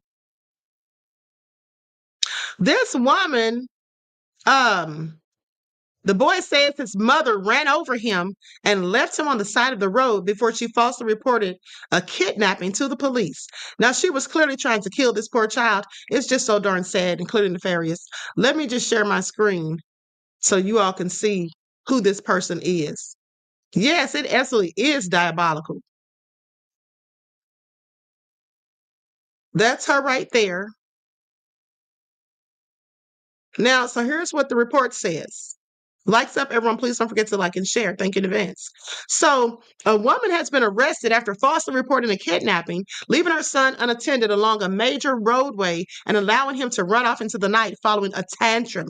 Now, the incident began on November the 5th when authorities from the St. Landry Parish Sheriff's Office in Louisiana responded to a report of a child who had allegedly been kidnapped at approximately 1 a.m. near the area of US 190 and Industrial Road in Eunice, Louisiana. This was a statement that was released from the St. Landry Parish Sheriff's Office. Now, they say the mother, Artasia Quantea Vegas, reported that individuals in an older model truck had kidnapped her son as she was parked on the roadway attending to a flat tire. Just lying.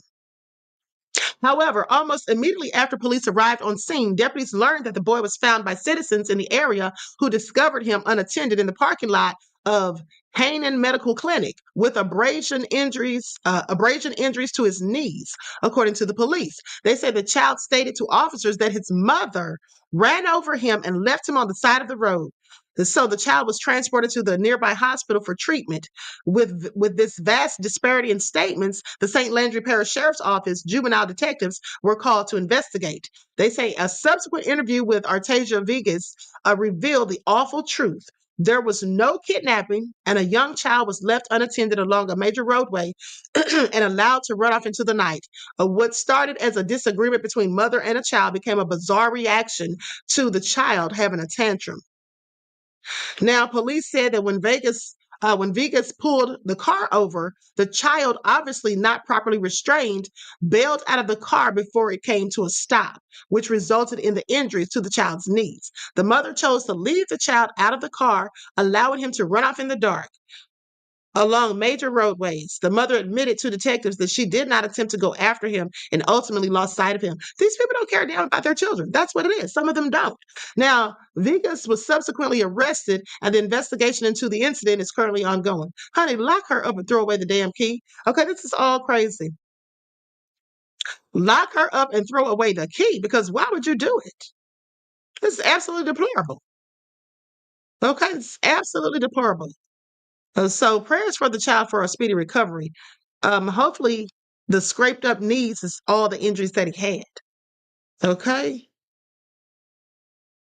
So anyway, with that all being said, I'm about to be up out of here. Did you all hear about Tyrese? Tyrese's latest rant online.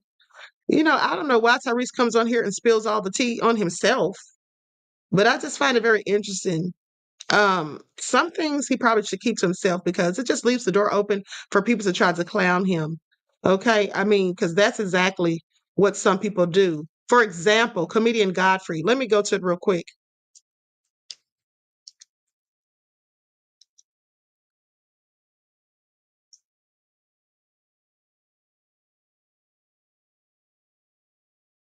Likes up, everyone, please like and share. Thank you in advance. Hold on, this is a fake account.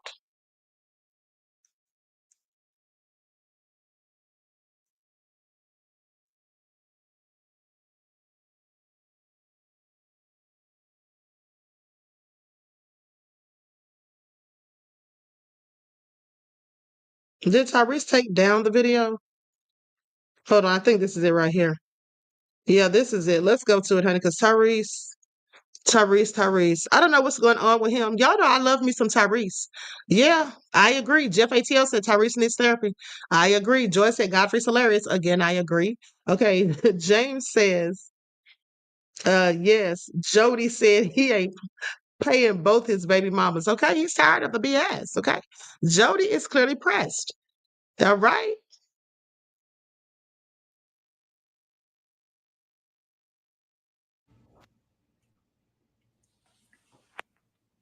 Happy Monday. I just wanted to jump on real quick, man, and tell y'all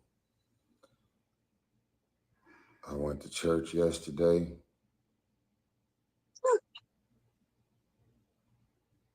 Man,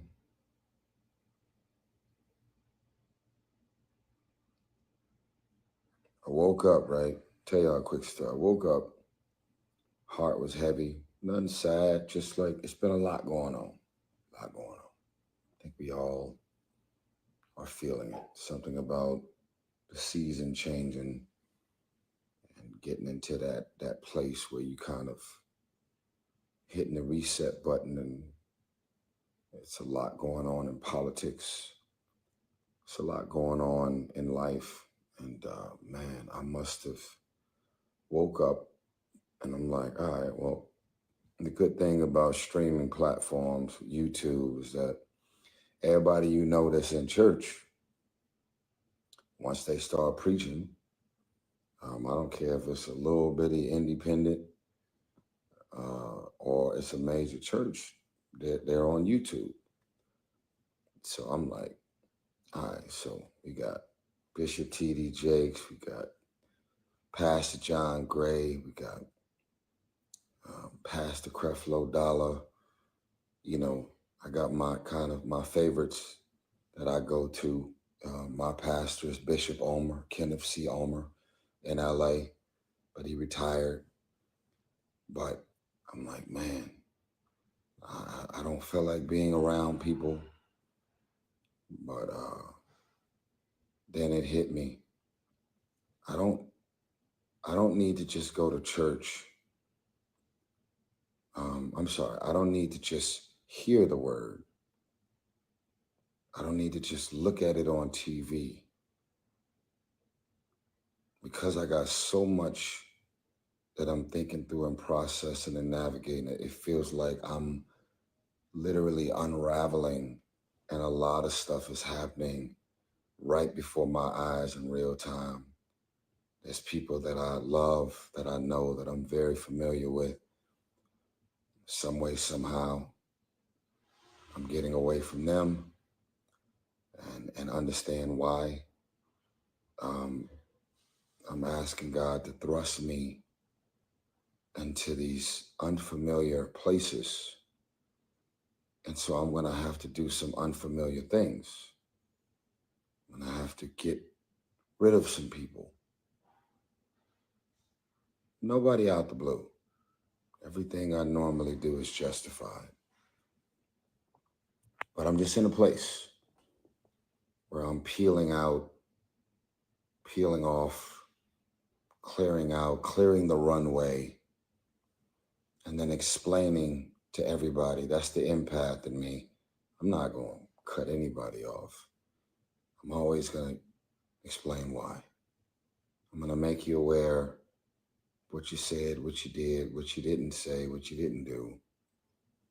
And that's been happening consistently in my life, in my world right now. And I'm curious about God. I'm curious about what happens when I get familiar with the unfamiliar. What happens when I trust in God to order my footsteps and lead me, guide me, and walk with me into this unfamiliar place. And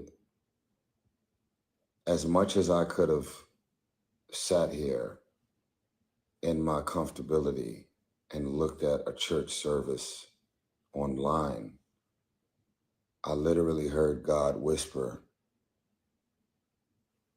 that's not going to give you the full effects. You need to be in the presence of believers, in the presence of people in your same faith and belief system. You need to hear the choirs coming through the speakers, not through your TV speakers. You need to hear the word of God in the presence of a man of God, delivering the word of God.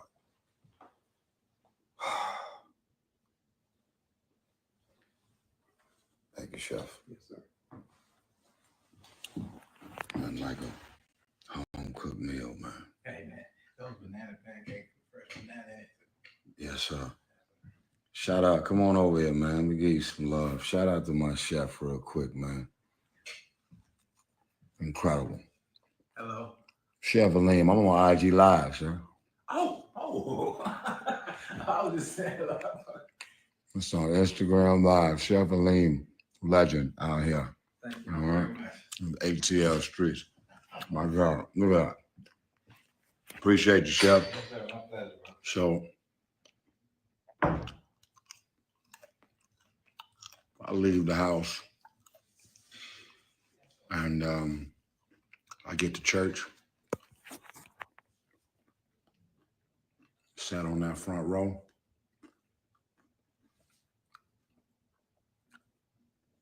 As soon as they did the altar call, keep in mind, I already know this church. I already love this church. I'm already a member of this church. I said, come on down. If you want to commit your life to Christ, if you have been struggling in your space, in your place, in your walk in Christ, or if you just want to come down and let me pray over you. I went down to the front, sat on that front row, and I was literally the first person down in the front. I went so fast, I moved so fast. After the pastor invited us down, the security was like, hey, well, you know. And I just dropped down on my knees and them tears was flowing. And I lifted my hands up to the Lord Jesus Christ. And I just kept asking him to hold me. Hold me. Hold me, God. Hold my heart. Hold my hand. Hold my footsteps from going left when I'm supposed to go right. Hold my words. People keep saying, man, you can't keep talking about Jesus and using profanity.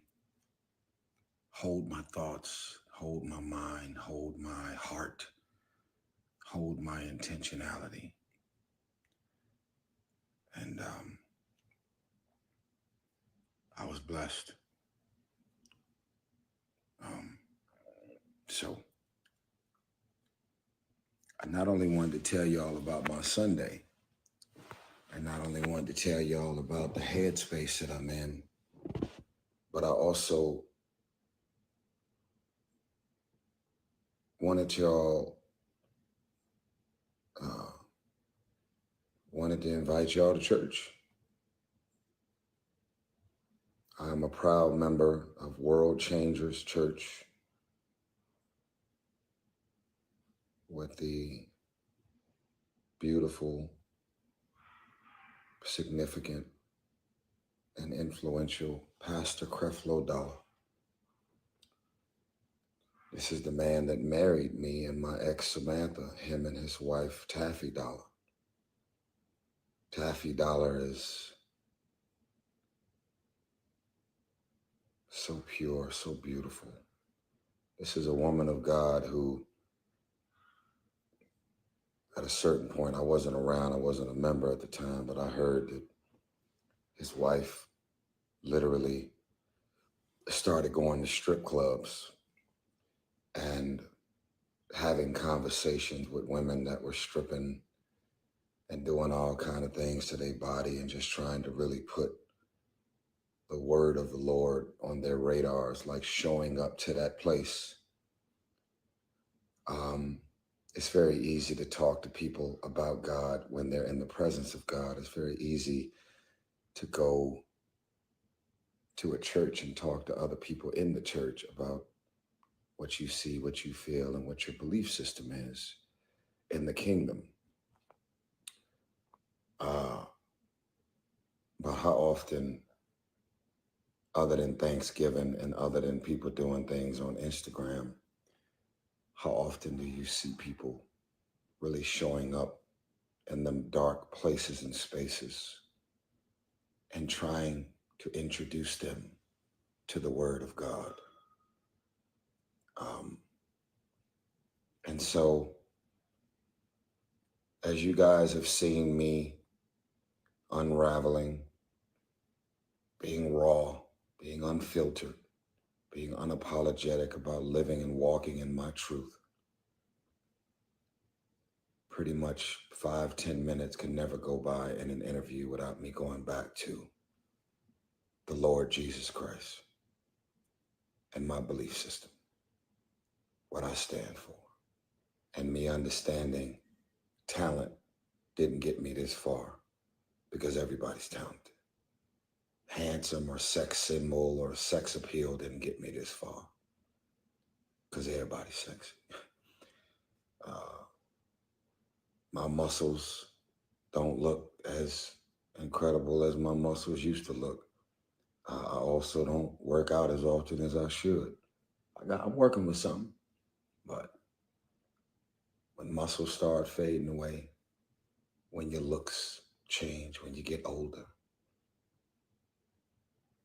when you get out of the clubs, you try and settle down, get married, have kids, start a family, really get into your grown bag.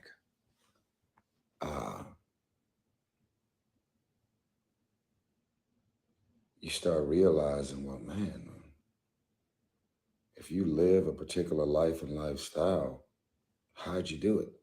Well, I haven't sold the most records. You can Google it. I haven't had the #1 songs off the charts compared to other singers.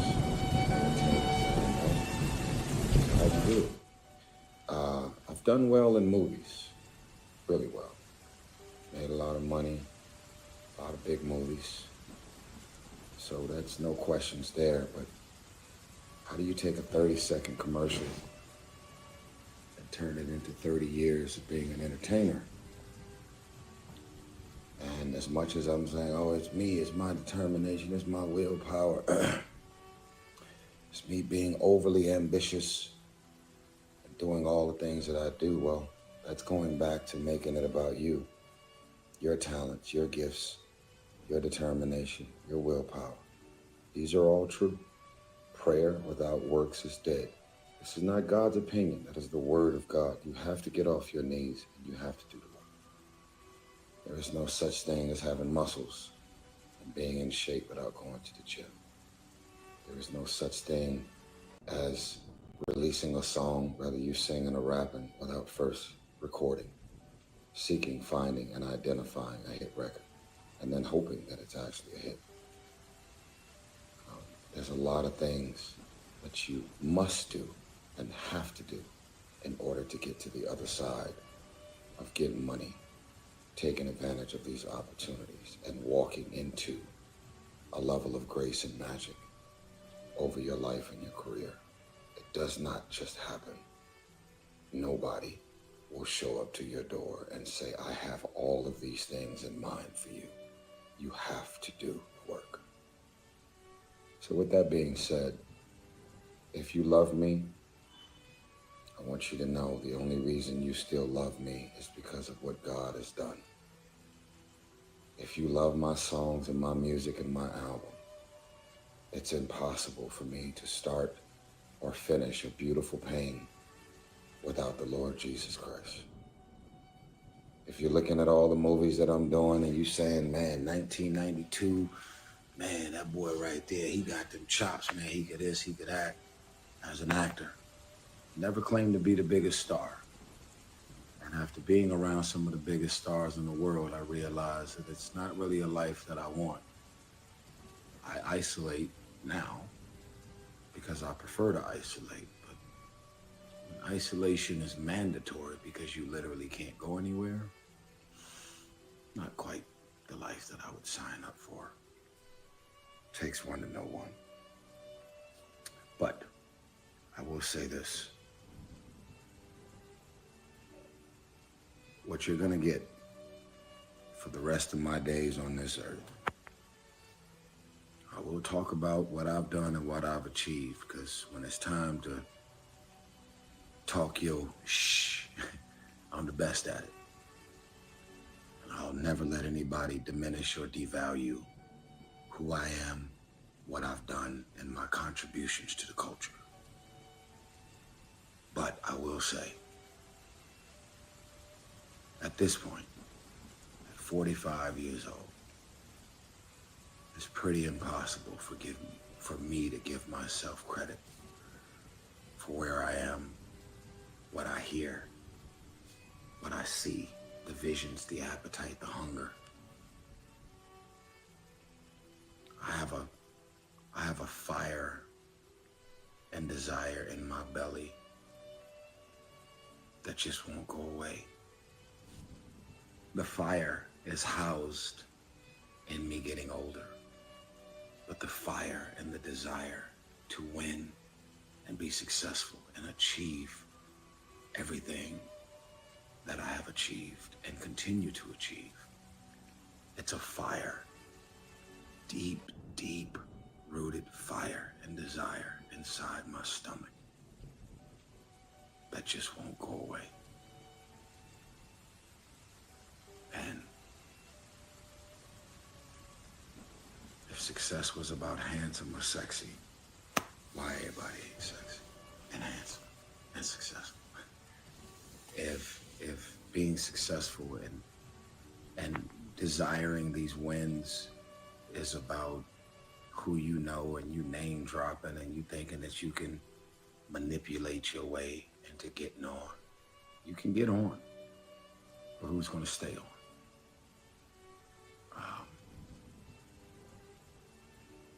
I'm dealing with a lot, y'all. Pray for me. And I'm going to do the same for you.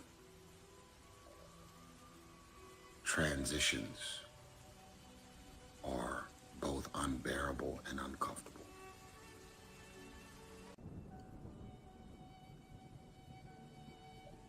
But it's important to recognize when you're transitioning, because it allows for you to kind of not fight the process.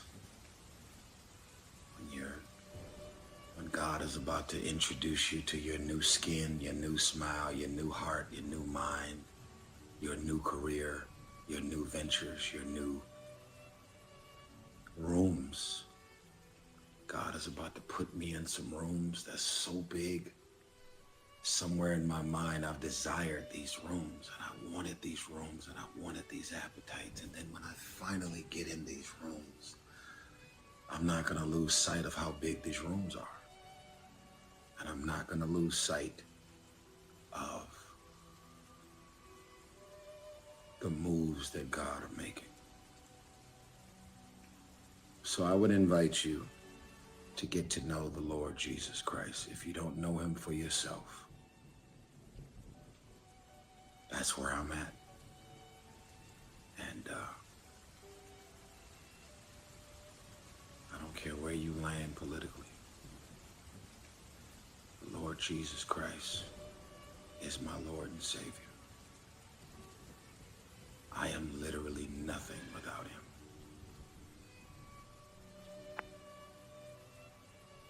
I've let a lot of y'all down.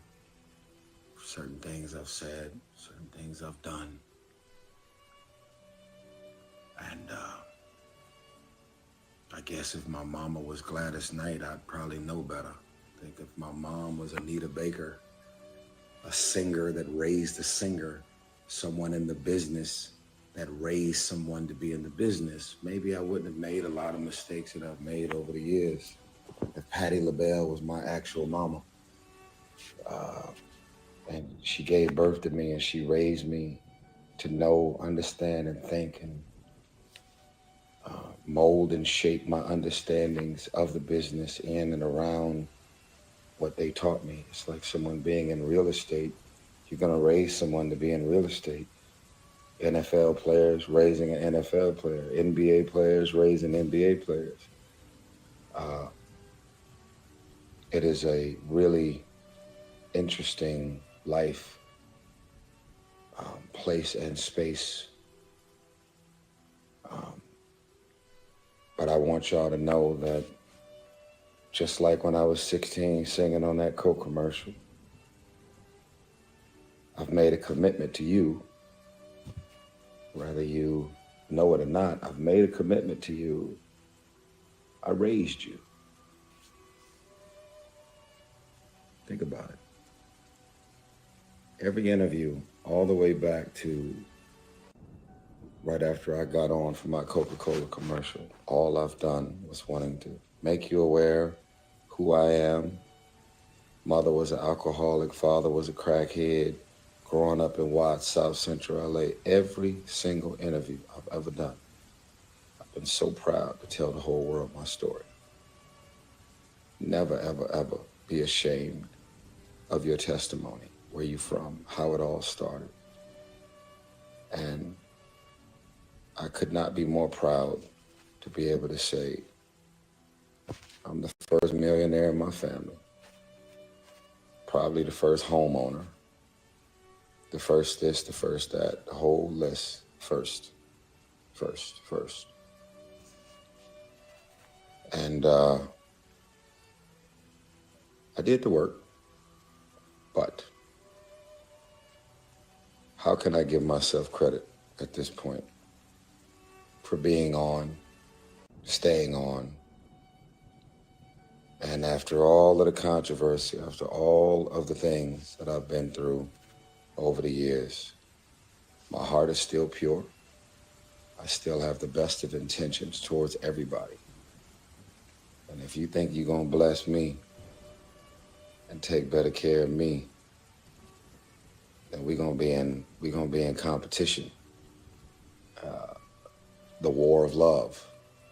You think you're gonna out gift me and out love me and out do me in the love department? Okay. That's who I am. And with that being said, make a commitment to do the best you can with every 24 hours you get. I understand that because that's your mama and your daddy, you don't have to be like them. Everything about you having a problem with being broke, hungry, starving, feeling stuck, living in the hood, in the ghetto, life is fucked up, life is all over the place, everything about that, use that as your fuel. I had a problem with my broke, my hungry, me being stuck, me feeling like one day it's gonna be my day to be shot and killed, thrown in jail, brutalized by the police. All of the things that was right in front of me. I made a choice. And I'm still the beneficiary of those choices. My family has changed forever. Everything about my bloodline changed. Thank you, Jesus.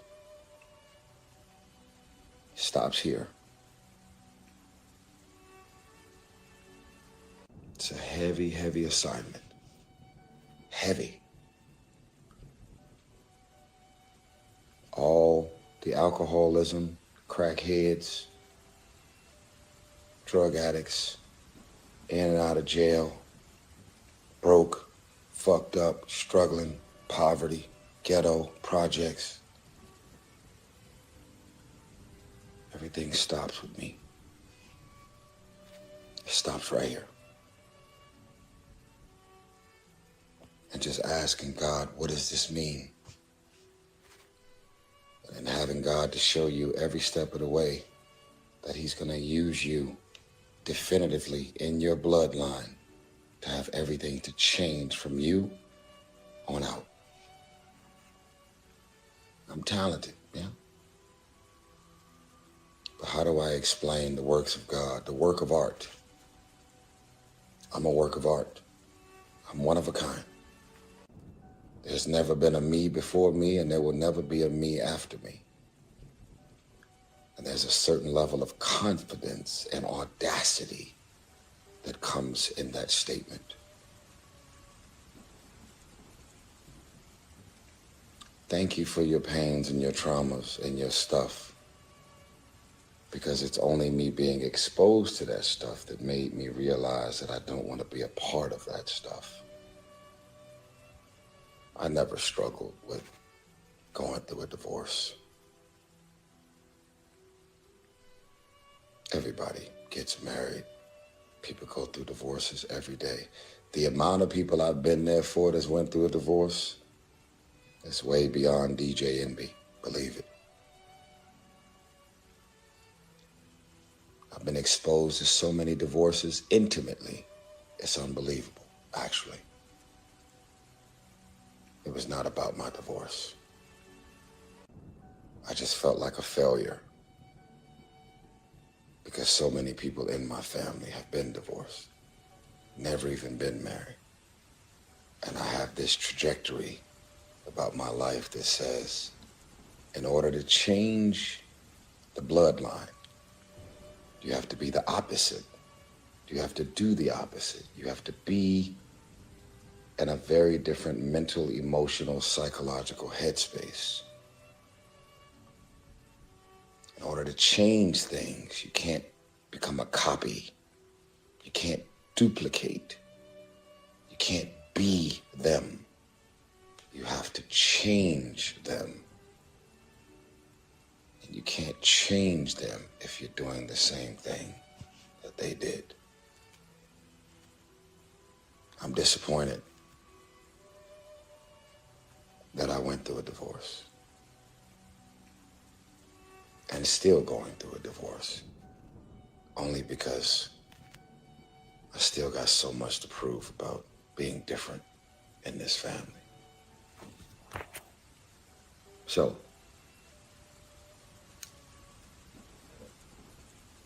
cheers to you as I enjoy this mansion with this private chef, with this bloodline, with the last name Gibson changing from me on out. I started a company many years ago called Gibson and Gibson. At first, I was the lab. It was like Johnson and Johnson. Started a company called Gibson and Gibson. And when I had my first daughter, I was the Gibson, and my daughter was the other Gibson. Then I had my second daughter. And then I slid the name Gibson and Gibson off to both of those Gibsons. If they got Johnson and Johnson, I wanted Gibson and Gibson. Y'all understand the thinking?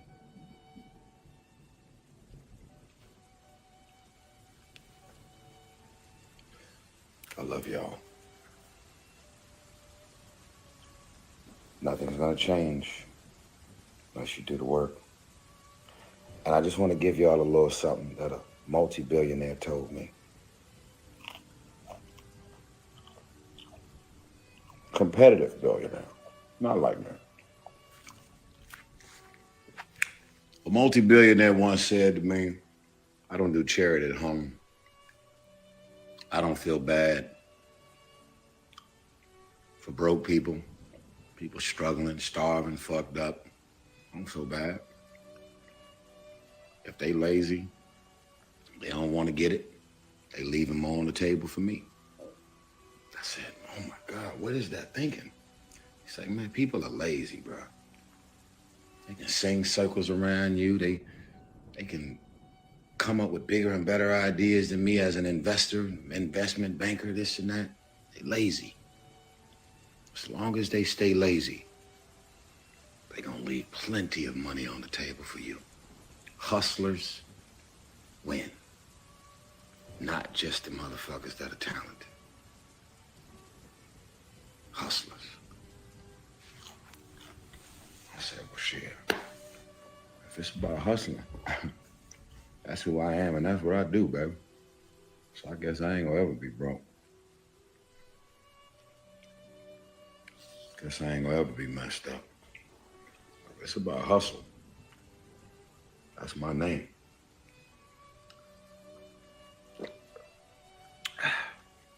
Drinking my apple juice over my private chef dinner, lunch, breakfast, whatever this is, breakfast. Be jealous all you want. Ain't nobody gave me shit. I earned this life. And I'ma live it till the wheels fall off. And not feel bad about it at all.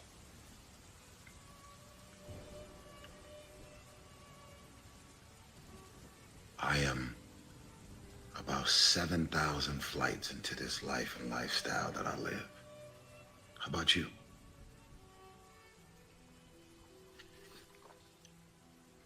What you doing?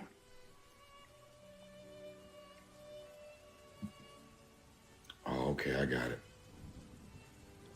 You think that because you sing, you gonna make it. Singing with no hustle, 0 results.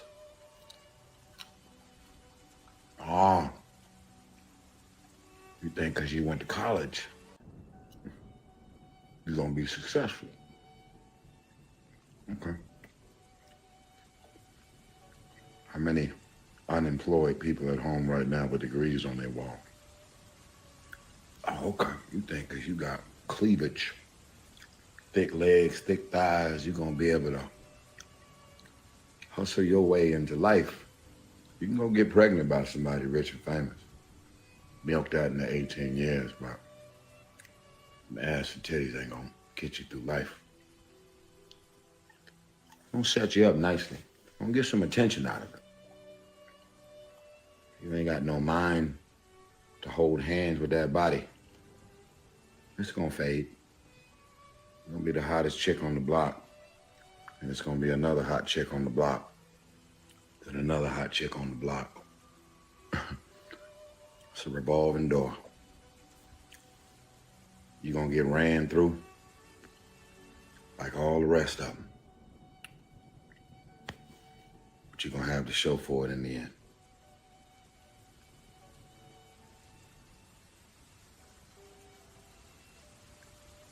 I earned this life.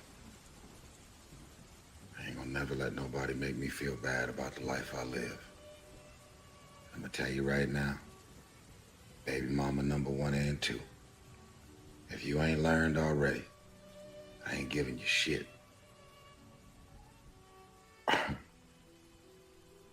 Just like I fought to earn this life, I'm gonna fight to keep it. Not giving it away to nobody. Ain't nobody gonna take this. I'm gonna shoot, stab, and kill over mine. I'm gonna protect this bottom line at all costs. I've earned it, and I'm gonna protect it. I'm gonna protect it as hard as I've earned it.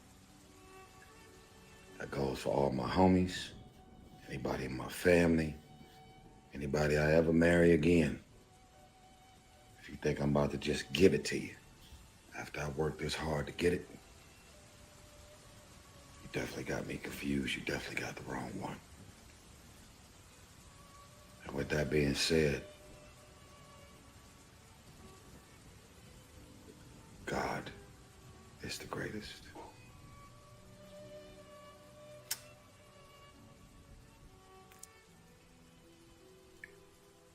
God is the greatest. I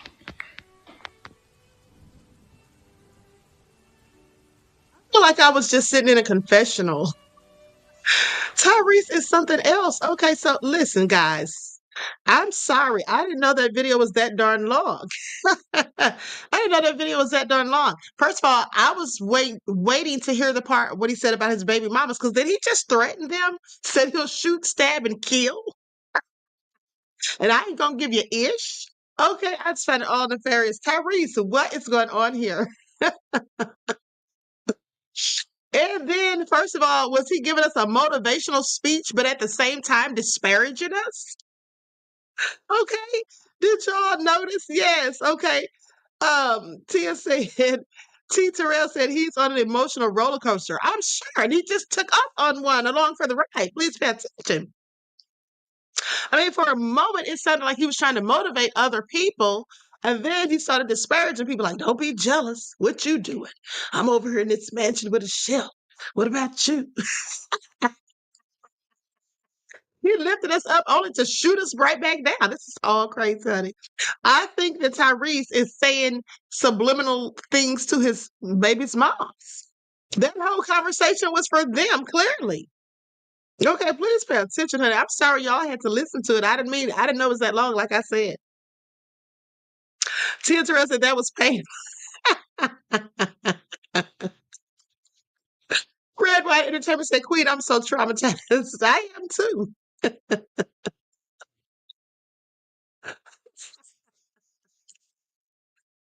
Cookie said, I told him God got me.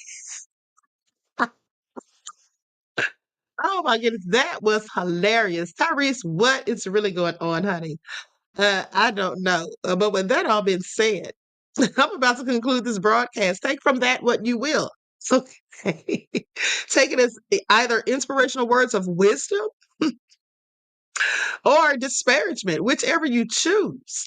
Okay, so I'm about to be up out of here. Softly Love said, I feel like I accidentally went went to Narnia. Not Narnia, beloved. Green Bean says, I'm traumatized and horrified. Luna says he lost track of time. I mean, his food is cold now. James Allen said, Queen, can we get that time back? Anyway, honey, I'm sorry, but Tyrese clearly needs some therapy. And maybe him sitting down at home, peacefully eating his banana pancakes and whatnot, and speaking to us, is just sharing his feelings and everything with us. Maybe that's his form of therapy. I find it all interesting. So anyway, with that all being said, I'm up out of here. Everyone, please like and share, subscribe to the channel. And for I played that for all the people who don't like the video. Okay. For those of you who didn't get the likes, that's what y'all get. Okay. He said the chef needs therapy now. Okay. This is all so crazy. Every said, thank you, Queen, and see you all in the next broadcast. Okay, you're welcome, beloved. Okay, so listen, you all enjoy the rest of this beautiful day. Each one teach one. That's how we grow and thrive. Do something productive, constructive, and never destructive. And always remember, beloveds, to keep the Most High first in your lives. All right, so until next time, peace.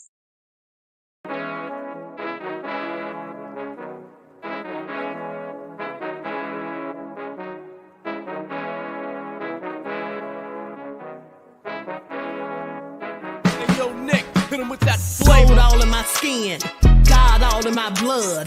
Kings all in my circle, you touch one of mine and you're done. They show no love for the queen, why you hating on me? Is it cause I'm free and I got Malcolm X in my jeans? I got dreams like King Luther, shed blood like Kunta. You ain't helping my people, I ain't got nothing to say to ya. I want all the smoke like hookah. Talking reparations, America won't be great until they give us compensation. I'm like, I'm the hottest right now. See a bunch of lames out here trying to jock on my style. They be doing too much. I'm the queen, it's too easy. It's like they all at Popeyes, how they be talking so greasy. I just sit back and laugh while these haters get madder. So nefarious how they don't want my pockets with cheddar. I tell them they can do better. These snakes in the grass can leave a bite on your ass, cause y'all be trusting too fast. I got my foot on the gas, other one on they necks. Dropping receipts on haters, you better show some respect. I'm never facing regrets, we only facing the threats. Running through every challenge like a relay, break no sweat. It's a cold game, so I got that blanket with me. Now that my people awaken, ain't no going to sleep. I do not play by my piece, this time I'm playing for keeps. You talking slick, but when I see you like them ends, we gon' meet. And I got gold all in my skin, God all in my blood. Kings all in my circle, you touch one of mine and you done. They show no love for the queen, why they hating on me? Is it cause I'm free and I got Malcolm X in my jeans and I got gold all in my skin, God all in my blood. Kings all in my circle, you touch one of mine and you done. They show no love for the queen, why they hating on me? Is it cause I'm free and I got Malcolm X in my jeans and I got